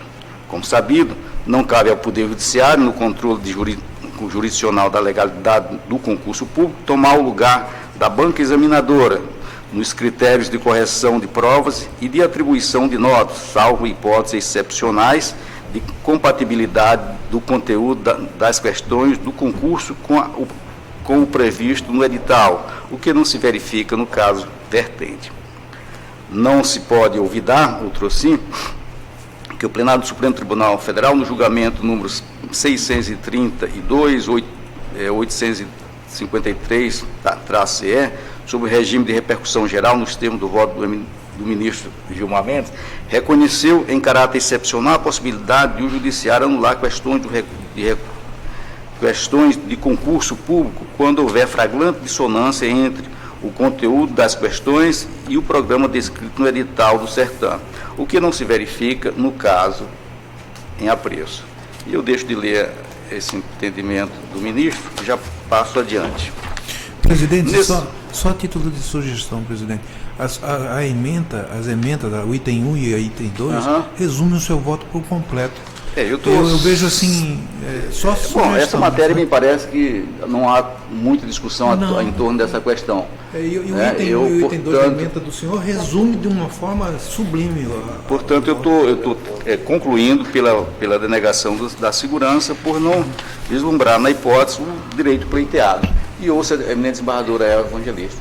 Excelência, eu tenho a mesma motivação por entender que no caso concreto não há compreensão da ilegalidade praticada pela banca examinadora e além de erro grosseiro. Não tenho como adentrar aos critérios utilizados pela banca examinadora. Com a devida, lamentando embora, né, porque se trata de um servidor que honra o seu trabalho, nosso tribunal, mas infelizmente não vejo nesse sentido a jurisprudência dos tribunais, todo o conjunto de jurisprudência doutrinário caminho no mesmo sentido do voto de Vossa Excelência. Eu também denego a segunda. Desembargador Pedro Ranz. A questão, acho que inicialmente eu nem conhecia do nosso segurança, não, estando no médico, já está liminar, tudo, né, foi deferida. É lamentável, né, que o servidor entrar numa questão que não podemos apreciar subjetivo. Né? No meu sentido, infelizmente, lamento, mas vou ser relator. Desembargador Roberto Barros. Eu acompanho o voto de Vossa Excelência com os acréscimos feitos pelos eminentes colegas, também lamentando que, infelizmente, o servidor não atingiu a pontuação, mas dada realmente a limitação da atuação jurisdicional no caso concreto. Eu acompanho o voto de Vossa Excelência. Desembargadora Cesarnete Angelim. Acompanho. Desembargadora Valdirene. Adiro o seu voto, Excelência. Desembargadora Regina. Igualmente na mesma direção, Excelência. Desembargador Júnior Alberto. De acordo, senhor presidente. Desembargador Elcio. Ok, a unanimidade negou-se a segurança consoante o voto da relatoria, né? Qual é o próximo? Bom, vamos chamar o item primeiro da pauta, dando sequência à sessão. O item primeiro, senhores, é o mandado de segurança número 1002, né? Aliás, 1213-58, 2018, da relatoria da eminente desembargadora Eva Evangelista, a quem conceda a palavra. O impetrante aqui é o... Não? Certo. O impetrante aqui, o impetrante é Ricardo Luiz da Silva Farias, e se trata de continuidade de julgamento. Na ocasião, a desembargadora Valdirene pediu visto, trazendo o processo para a continuidade do julgamento nesta data. Com a palavra, Sua Excelência. Senhor presidente, mais uma vez, agora, renovo meus cumprimentos e agora dou boa tarde. Senhor presidente, para não cansá-los, eu estou adotando como entendimento o relatório da eminente relatora, desembargadora Eva Evangelista.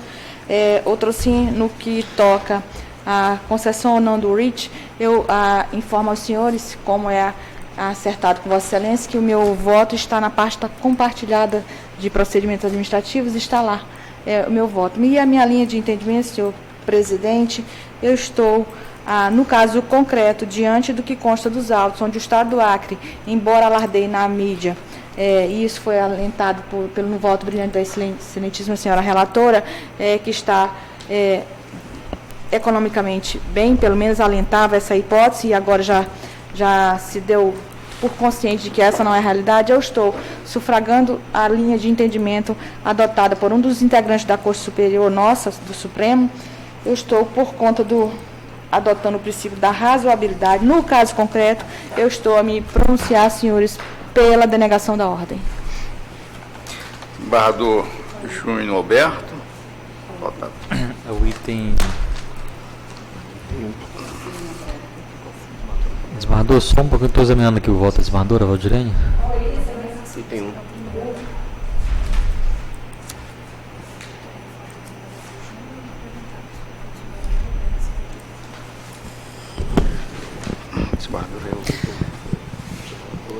Desembargadora Valdirene, a gente está denegando a ordem. Sim, Excelência, adotando aquela corrente, entendendo que há a comprovação nos autos da situação difícil do Estado do Acre, que já ultrapassou a cota da responsabilidade fiscal e está em situação de alarde já, e eu não pretendo, humildemente, não pretendo contribuir pela piora dessa situação. Entendo com todo respeito a situação do concursado que passou, mas entre o interesse individual e o interesse público, eu estou, no meu caso, a concretizar o interesse público, né?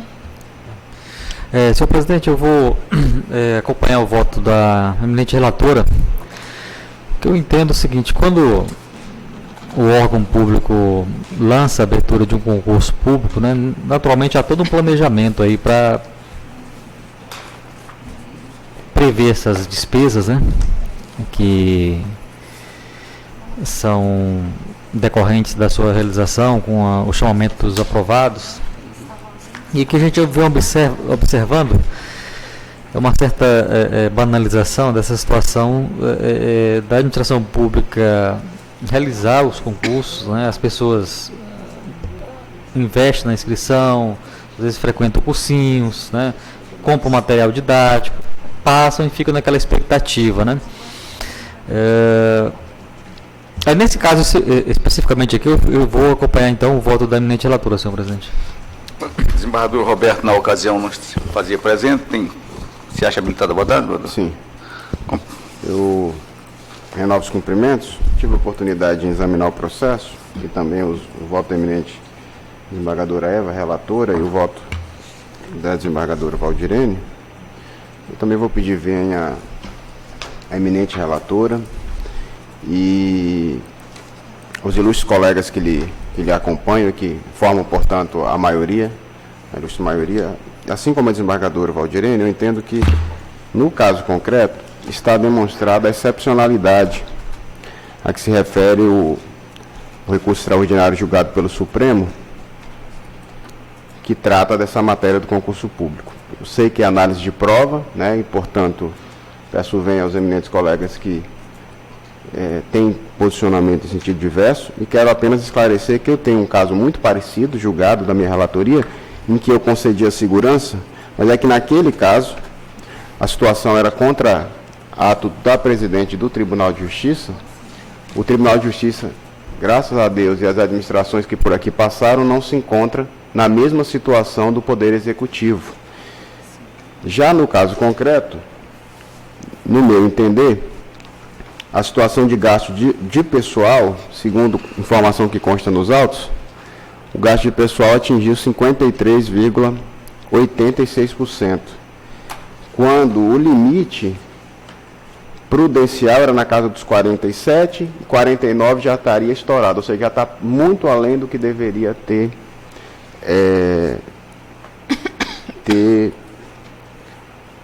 gasto com o pessoal.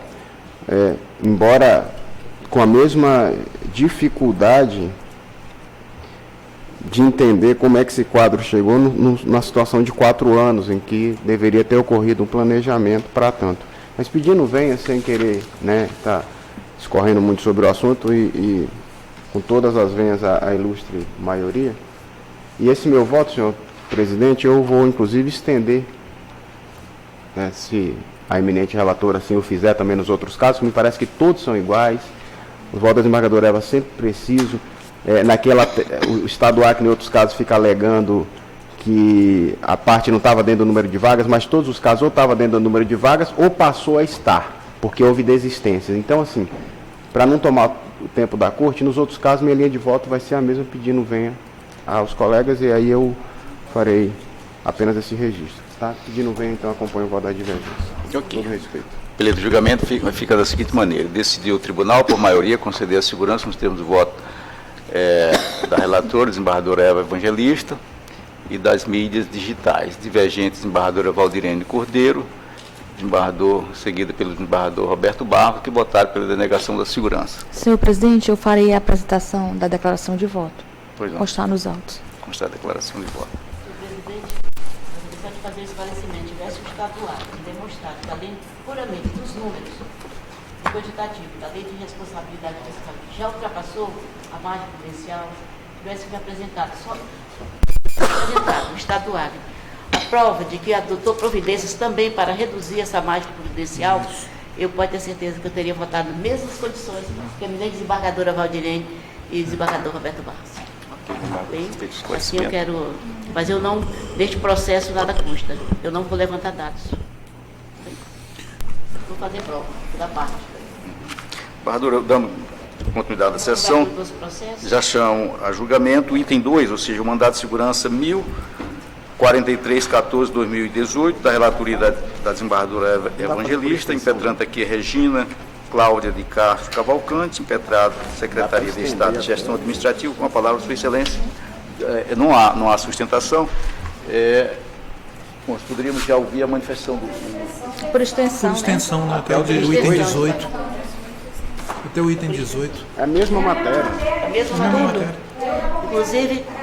Inclusive um desses processos que eu Até o 18? não tenho o número agora, desse processo consta até o pedido de nomeação pelo secretário de Saúde fora do número de vagas. Até o 18, Por isso, então. por isso e por outro.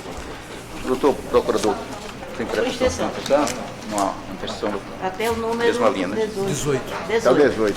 Até o 18, então 19, então mesma Me parece que será julgamento é o mesmo, né? Quantos? Sempre uma divergência. Inclusive tem uma situação de uma vaga, ele tirou o primeiro lugar. Desse. Tá. O item 19, senhores desembargadores, o item 19, também mandado de segurança da minha relatoria, é o número 0.071/79/2018, do qual sou relator, o impetrante aqui Antônio Arlen da Silva Freire, secretário de Saúde, impetrante secretário de Saúde. Eu lancei voto, não há sustentação, gostaria que Sua Excelência, o Procurador, reitero o parecer. Eu lancei voto pela concessão da segurança e ouço a desembargadora Eva Evangelista. Tem uma preliminar de ilegitimidade passiva. Né? Rejeito, né? Doutor desembargador Pedro. Desembargador Roberto Barros. Me parece, desembargador, a situação é idêntica dos outros, né? Então eu estou registrando a divergência e só isso. Também, excelência, só Nas registrando a preliminares eu divergência. estou com Vossa Excelência. Na preliminar sim, mas no mérito, agora no mérito, eu estou denegando. Sem problema. Ok. Preliminar. Todos. Preliminar é unânime. 18. Tá. Desembargadora Regina. Integralmente essa relatora, excelência. Ô, rapaz. Não, Djalma. é o 19. É o Djalma. 19. Desembargador Júnior Alberto.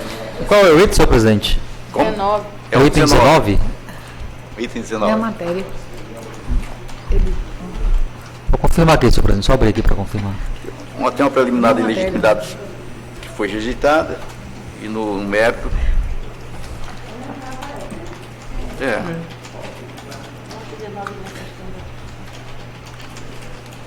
Eu estou de acordo com o voto do relator. Ok, a unanimidade, por maioria, né? Como é que ficou? No mérito, decidiu o tribunal, por maioria, conceder a segurança no termo do voto do relator. Ok.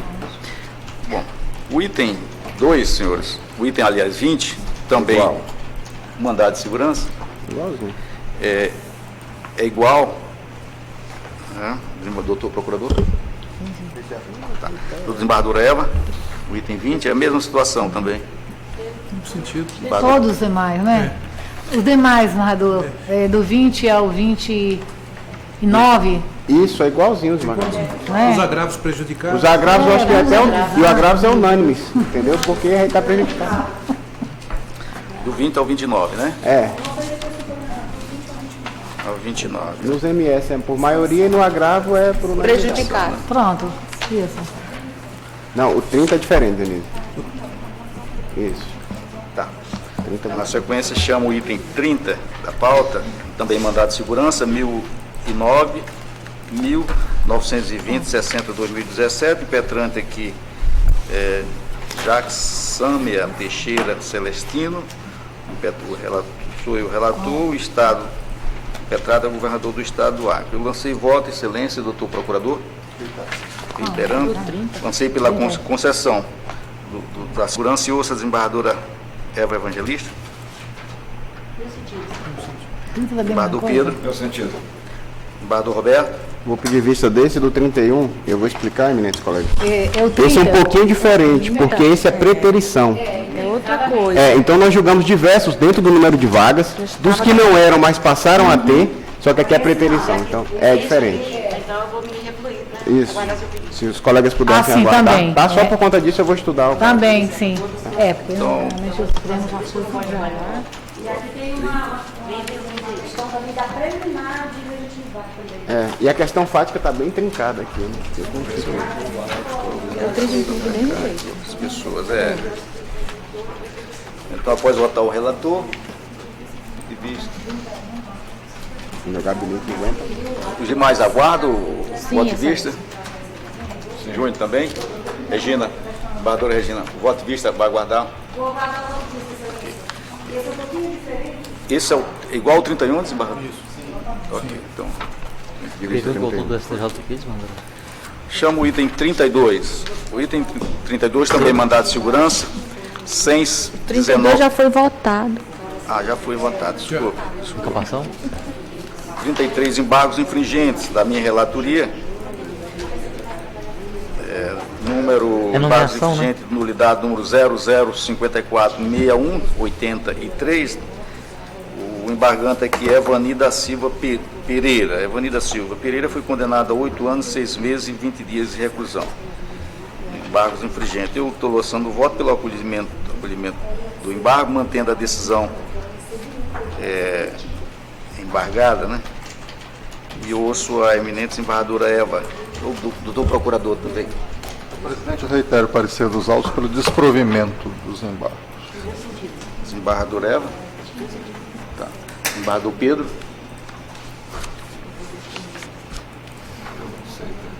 É o que eu. Qual é o 33.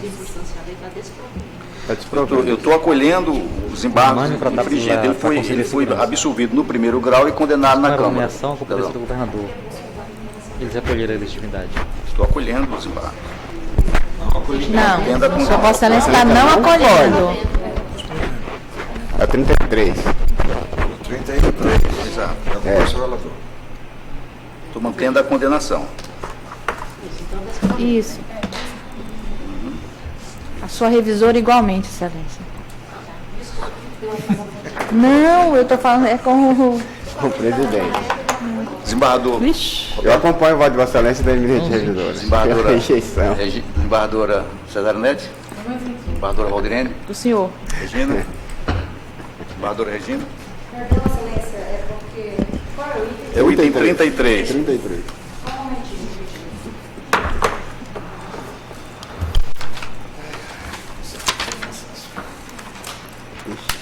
Embargos infringentes. A revisora vai divergir. 33 é de relatoria do desembargador? Djalma. Desembargador Djalma, Djalma Valdirene. Relator revisor. Pelo não acolhimento dos embargos. 15, né? Eu estou acompanhando Vossa Excelência. Ok, desembargador Júnior Alberto. De acordo, senhor presidente. Acompanho. Desembargador Elcio. Senhor presidente, só para informar a eminente desembargadora Regina, não é o 1403, nós estamos usando o 5461. É isso. Estou acompanhando o relator. Não acolhimento dos embargos. Unanimidade, né? Vou substanciar, tá? O 34, senhores, também embargos infringentes da minha relatoria. Aqui o embargante é Temisson Nogueira do Nascimento, prevalência do voto vencido. Eu lancei voto. Lancei voto. E ouço o eminente procurador. Reitero o parecer pelo desprovimento, senhor presidente.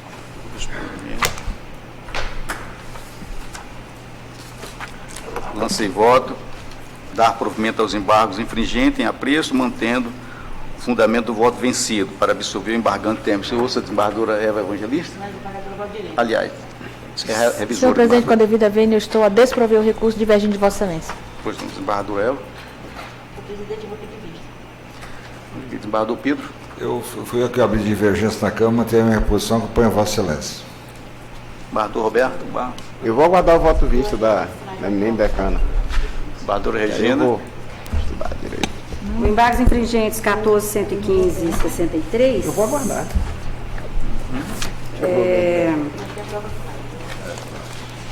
14, 115 e 63, Excelência, eu vou divergir. Vou acompanhar a divergência Não acolhimento. para acompanhar o parecer do Procurador de Justiça. Desembargador Júnior Alberto. Eu sigo a divergência, senhor presidente. Eu vou aguardar o voto vista. Eu. Passei por aquilo. Desculpa, doutora. Pulou de vai aguardar o voto. Desembargador Elcio. Eu vou acompanhando a divergência.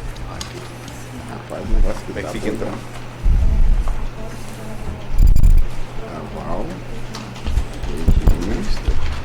Senhor presidente,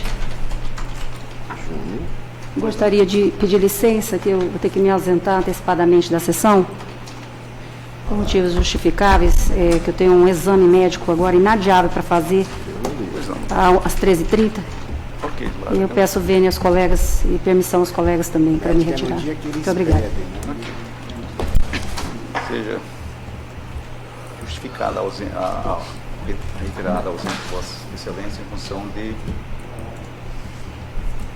exames médicos. Né? Então, a papeleta fica seguida da seguinte: após o relator votar pelo provimento dos embargos infringentes, pediu vista a desembargadora Evangelista, né? Divergente desembargadora Valdirene, revisora, Roberto Barros, né? Pela ordem. Roberto Barros, Regina, Júnior e Elson Filho.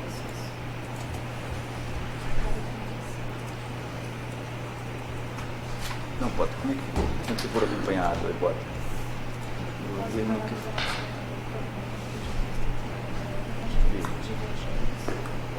Não, no que for acompanhado do desembargador Pedro Hans, né, também. Processo lá.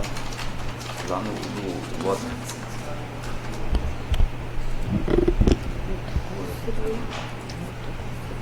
Pedro Hans.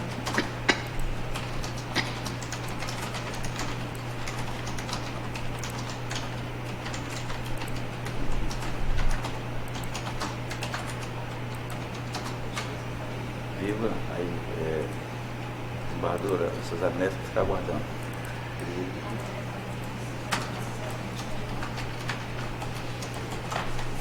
Está lá em cima, né? Tá. Após votar o relator pelo provimento do desembargo, no que foi acompanhado do desembargador Pedro Ramos, pediu vista a desembargadora Evangelista. Aguardando o voto de vista, desembargadora Cesar Neto. Divergentes desembargadores Valdirene, Roberto. Aguardando o voto de vista também. Então, divergentes desembargadora Valdirene, Regina Ferrari, Júnior e Elcio, ok. Ok? Na sequência, chamo a 35, né, agora? O item 35, também embargos infringentes da relatoria do desembargador Elcio Mendes. Vossa Excelência lançou voto, desembargador? Desprovimento. Foi desprovimento. Pelo não provimento dos embargos. Desembargadora Eva. Desembargador procurador, desculpa. Mesmo sentido, mesmo sentido. Em qualidade de revisora, eu cheguei mesmo com o provimento do desembargador relator, também pelo desprovimento, e vejo daqui. Desembargador Pedro Hans. Meu sentido. Desembargador Roberto. Também. Desembargadora Valdirene. Com o relator. Cesarinete. Desembargadora Cesarinete. Com o relator. Vou ter que. Desembargadora Cesarinete. Sim, com o relator. Relator, desembargadora Valdirene. Com o relator. Desembargador Roberto. Desembargador Júnior. Com o relator. Desembargador. Bom, é o seu. Ok, aqui eu não voto, né? A unanimidade, duas provimentos aos embargos. O item 36 também foi tirado de pauta. O item 37 também embargos infringentes, também desembargador Elcio Mendes, da revisão desembargadora Eva. Doutor Procurador. Parecer dos autos é pelo desprovimento, eu reitero integralmente, senhor presidente. Vossa Excelência lançou voto pelo não provimento dos embargos. Desembargador Eva. Meu sentido. Desembargador Pedro. Meu sentido. Desembargador Roberto. De acordo. Desembargadora Cesarinete. Acompanho. Desembargadora Valdirene. Com o relator também. Roberto. Com o relator. Ok, unanimidade. Gosto de provimentar os embargos infringentes. O 38, a arguição de inconstitucionalidade da relatoria do desembargador Roberto Barros. Desembargador Roberto Barros, Lei Municipal sobre Transporte Regulado, competência da União, Isso. Como lançou o voto, desembargador? Estou julgando procedente, controle difuso. Doutor Procurador? Desembargadora Eva? Desembargador Pedro? Pode ser, relator. Desembargadora Cesarinete? Com relator. Desembargadora Valdirene? Com relator, excelência. Desembargador Júnior? Com relator. Desembargador Elcio? Nesse caso, é unanimidade.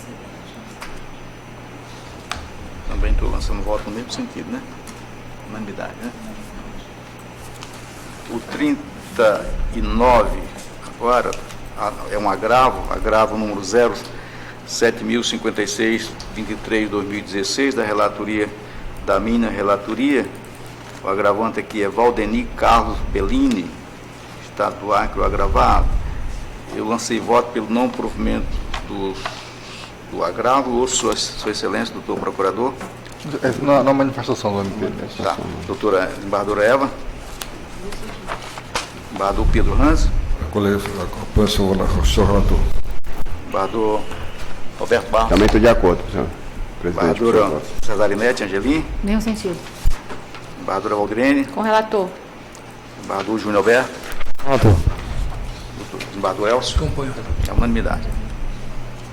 Negócio de provimento ao agravo. O 40, o item 40, também é um agravo regimental da minha relatoria. O agravante aqui é o Estado do Acre, agravado Keliana Maranhão Barbosa. Eu lancei voto pelo não provimento do agravo.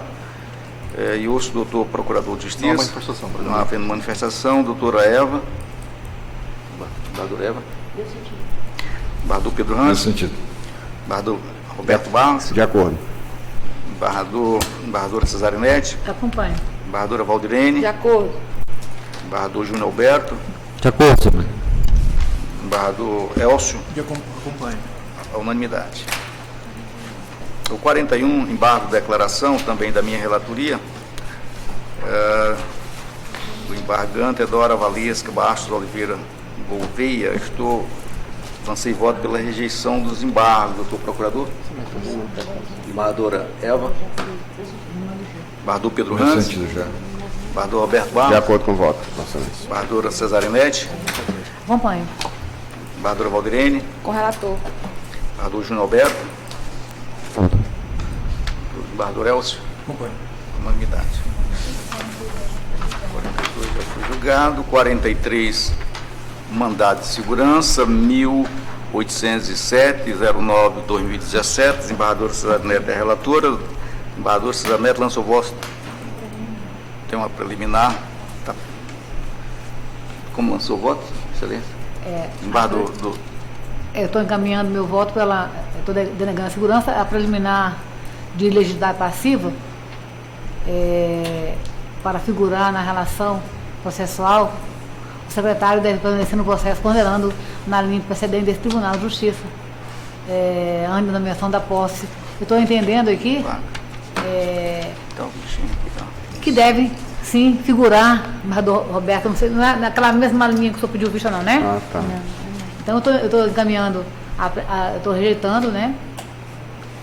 aqui, que o prazo está vigente, Sim. né? É o inverso. É o inverso. O inverso. Tá? Doutor Procurador? Eu reitero, parecer. Desembargadora Eva. Eu acompanho a legitimidade surgir da preliminar de legitimidade passando. E no mérito está prejudicado, não? Né, desembargador Cesarinete? Sim, tem 3 preliminares. Tem a preliminar de legitimidade passiva. E tem um ex-ofício, né?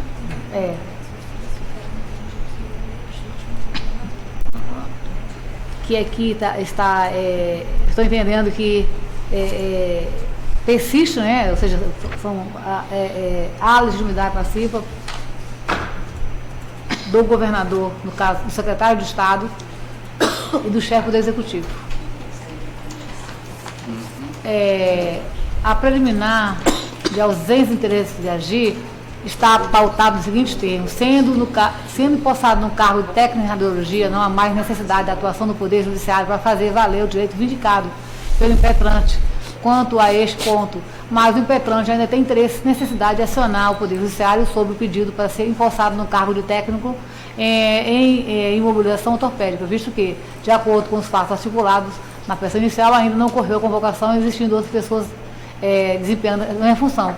Eu estou entendendo, estou rejeitando, né, entendendo que continua aqui na questão da preliminar de ausência do interesse de agir, deve ser afastado, considerando que persiste ainda o interesse dele de agir, sim, considerando que ele ainda não foi empossado no cargo. E a questão da prejudicial de decadência,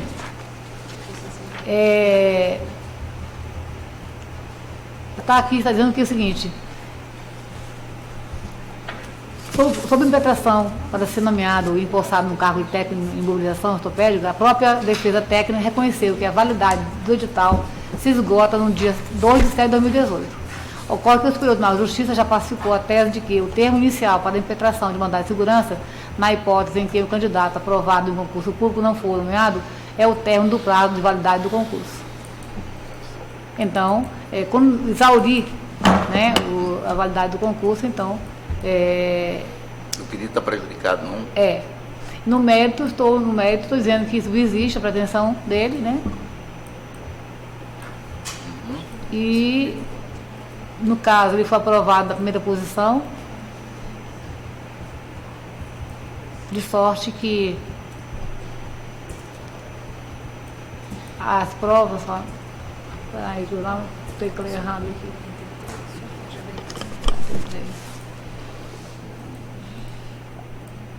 Um pouquinho.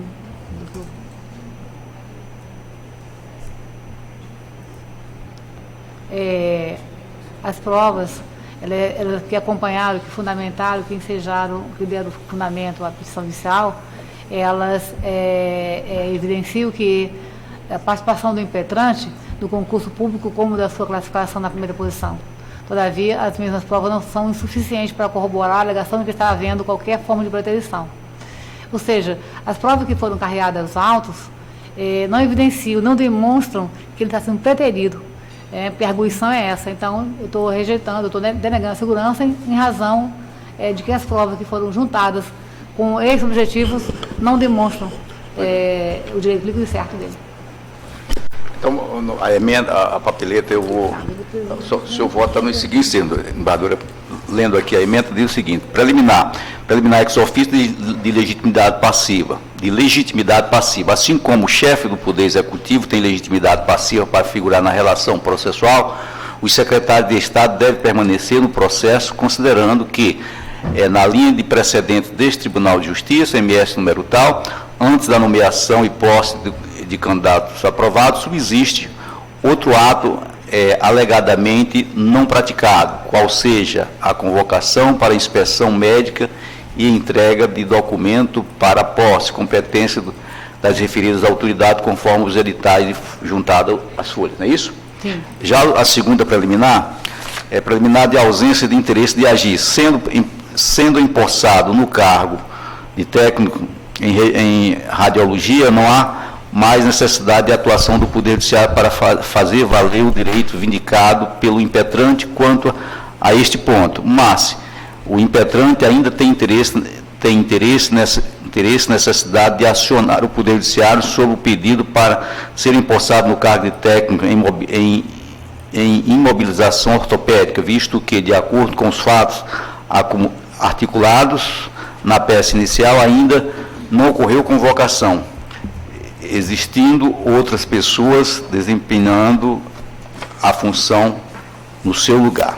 Eu estou entendendo que o impetrante ainda tem interesse, ou seja, tem necessidade para acionar o Poder Judiciário em face do pedido de ser empossado no cargo de técnico. Né? E, de acordo com os fatos articulados na peça inicial, ainda não ocorreu a convocação. Pois não. Então, existindo, inclusive, outras pessoas desempenhando a função do lugar dele. E só acho que entendo que há interesse de agir, ele ainda persiste o interesse em razão dessa situação.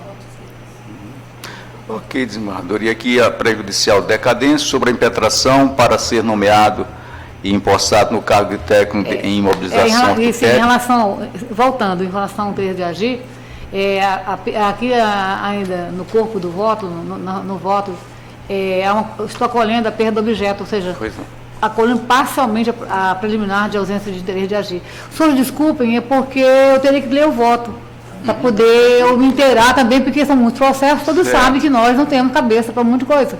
Então eu teria que ler o voto inteiramente aqui, né, para poder dizer as minhas razões, totalmente já dispostas e já colocadas virtualmente. Ok. Como eu fiz um resumo dos fatos, eu estou aqui. Pois não, desembargador, né, compreendo.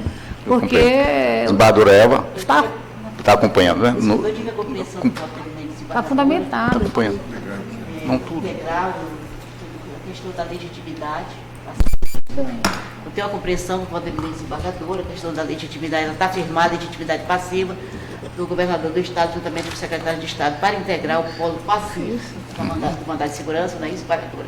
E também, com relação ao interesse de agir, ela está acompanhando parcialmente, ela acolhe parcialmente a preliminar por entender que remanesce o direito. Em relação à pretensão de ser empossado. Pretensão de ser empossado no cargo como técnico de imobilização ortopédica. Ela esclarece. Não, porque outras pessoas estão, inclusive, desempenhando a função no lugar do impetrante. E com relação à decadência, a Excelência está afastando. Sim. Porque ainda não se operou o prazo do exatamente. Teria no dia em julho agora, né? Sim. Em julho. As 3 preliminares, todas foram afastadas. Uma delas, que é a segunda, do interesse parcial. Mas todas foram, tanto é que eu fui ao mérito, né? No mérito eu estou dizendo que ele não conseguiu, com as provas que ele juntou aos autos, demonstrar que ele estava realmente sendo preterido, né? E então, antes essa ausência de manifestação é que eu deneguei a segurança. Porque ainda não se completou o prazo do vencimento do concurso. As outras hipóteses. Ok, desembargador Pedro, como... Esse é o objetivo.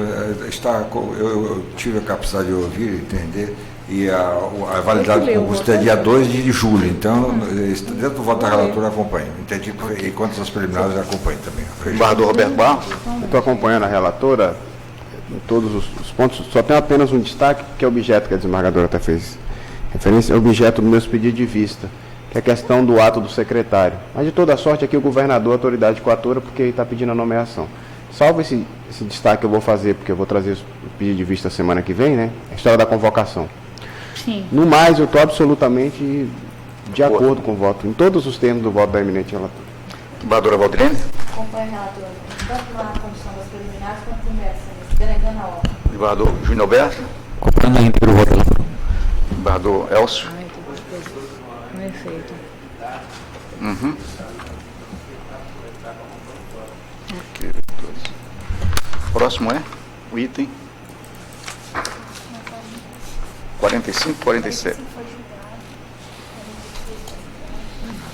47, né? Um item 47 agora, né? Está prejudicado.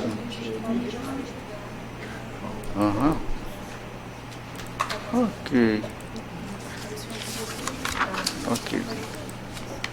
Embargadores, com isso nós esgotamos a pauta. Ainda se tem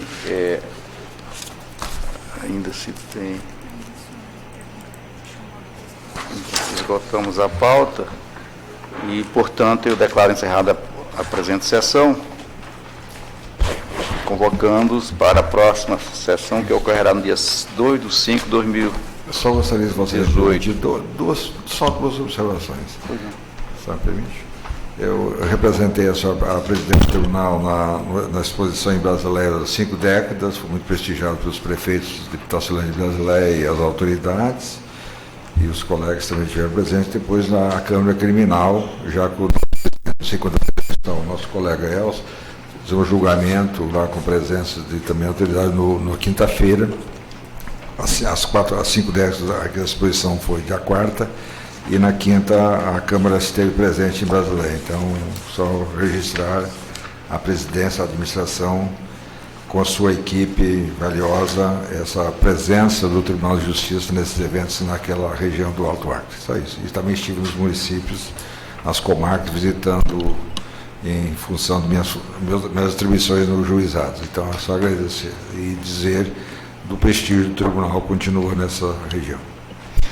Ok, eu concedo a palavra a quem dela queira fazer uso. Senhor presidente, só para indagar, que há uma previsão de reunião das câmaras cíveis reunidas para julgamento de um processo meu, se vai haver quórum para a gente poder... Vai não. Tem quórum, sim. Bom, não é possível a gente adiar, não? Pode ser? Não. É porque hoje nós temos um evento hoje da escola. A matéria tão... É um processo só, é uma matéria bem simples, é só redução de multa. O patrono o advogado está aqui presente, aguardando desde amanhã. Então vamos julgar, né? Bom, não havendo mais manifestação, a gente declara, portanto, encerrado. Para encerrar, deixa eu só fazer então logo o esclarecimento, antes que eu esqueça. Só convidar, renovar o convite para a primeira jornada coordenada pela desembargadora Eva, de estudos da escola, que vai começar hoje a palestra, à noite.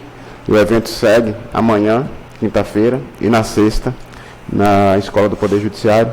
Então, só renovar o convite à corte. Dando a ocasião, quero registrar também a gestão do tribunal, foi ao Peru, em Calpa, num evento de assinar um convênio, né, doutora Valdirene, desembargador, um convênio com o Poder Judiciário.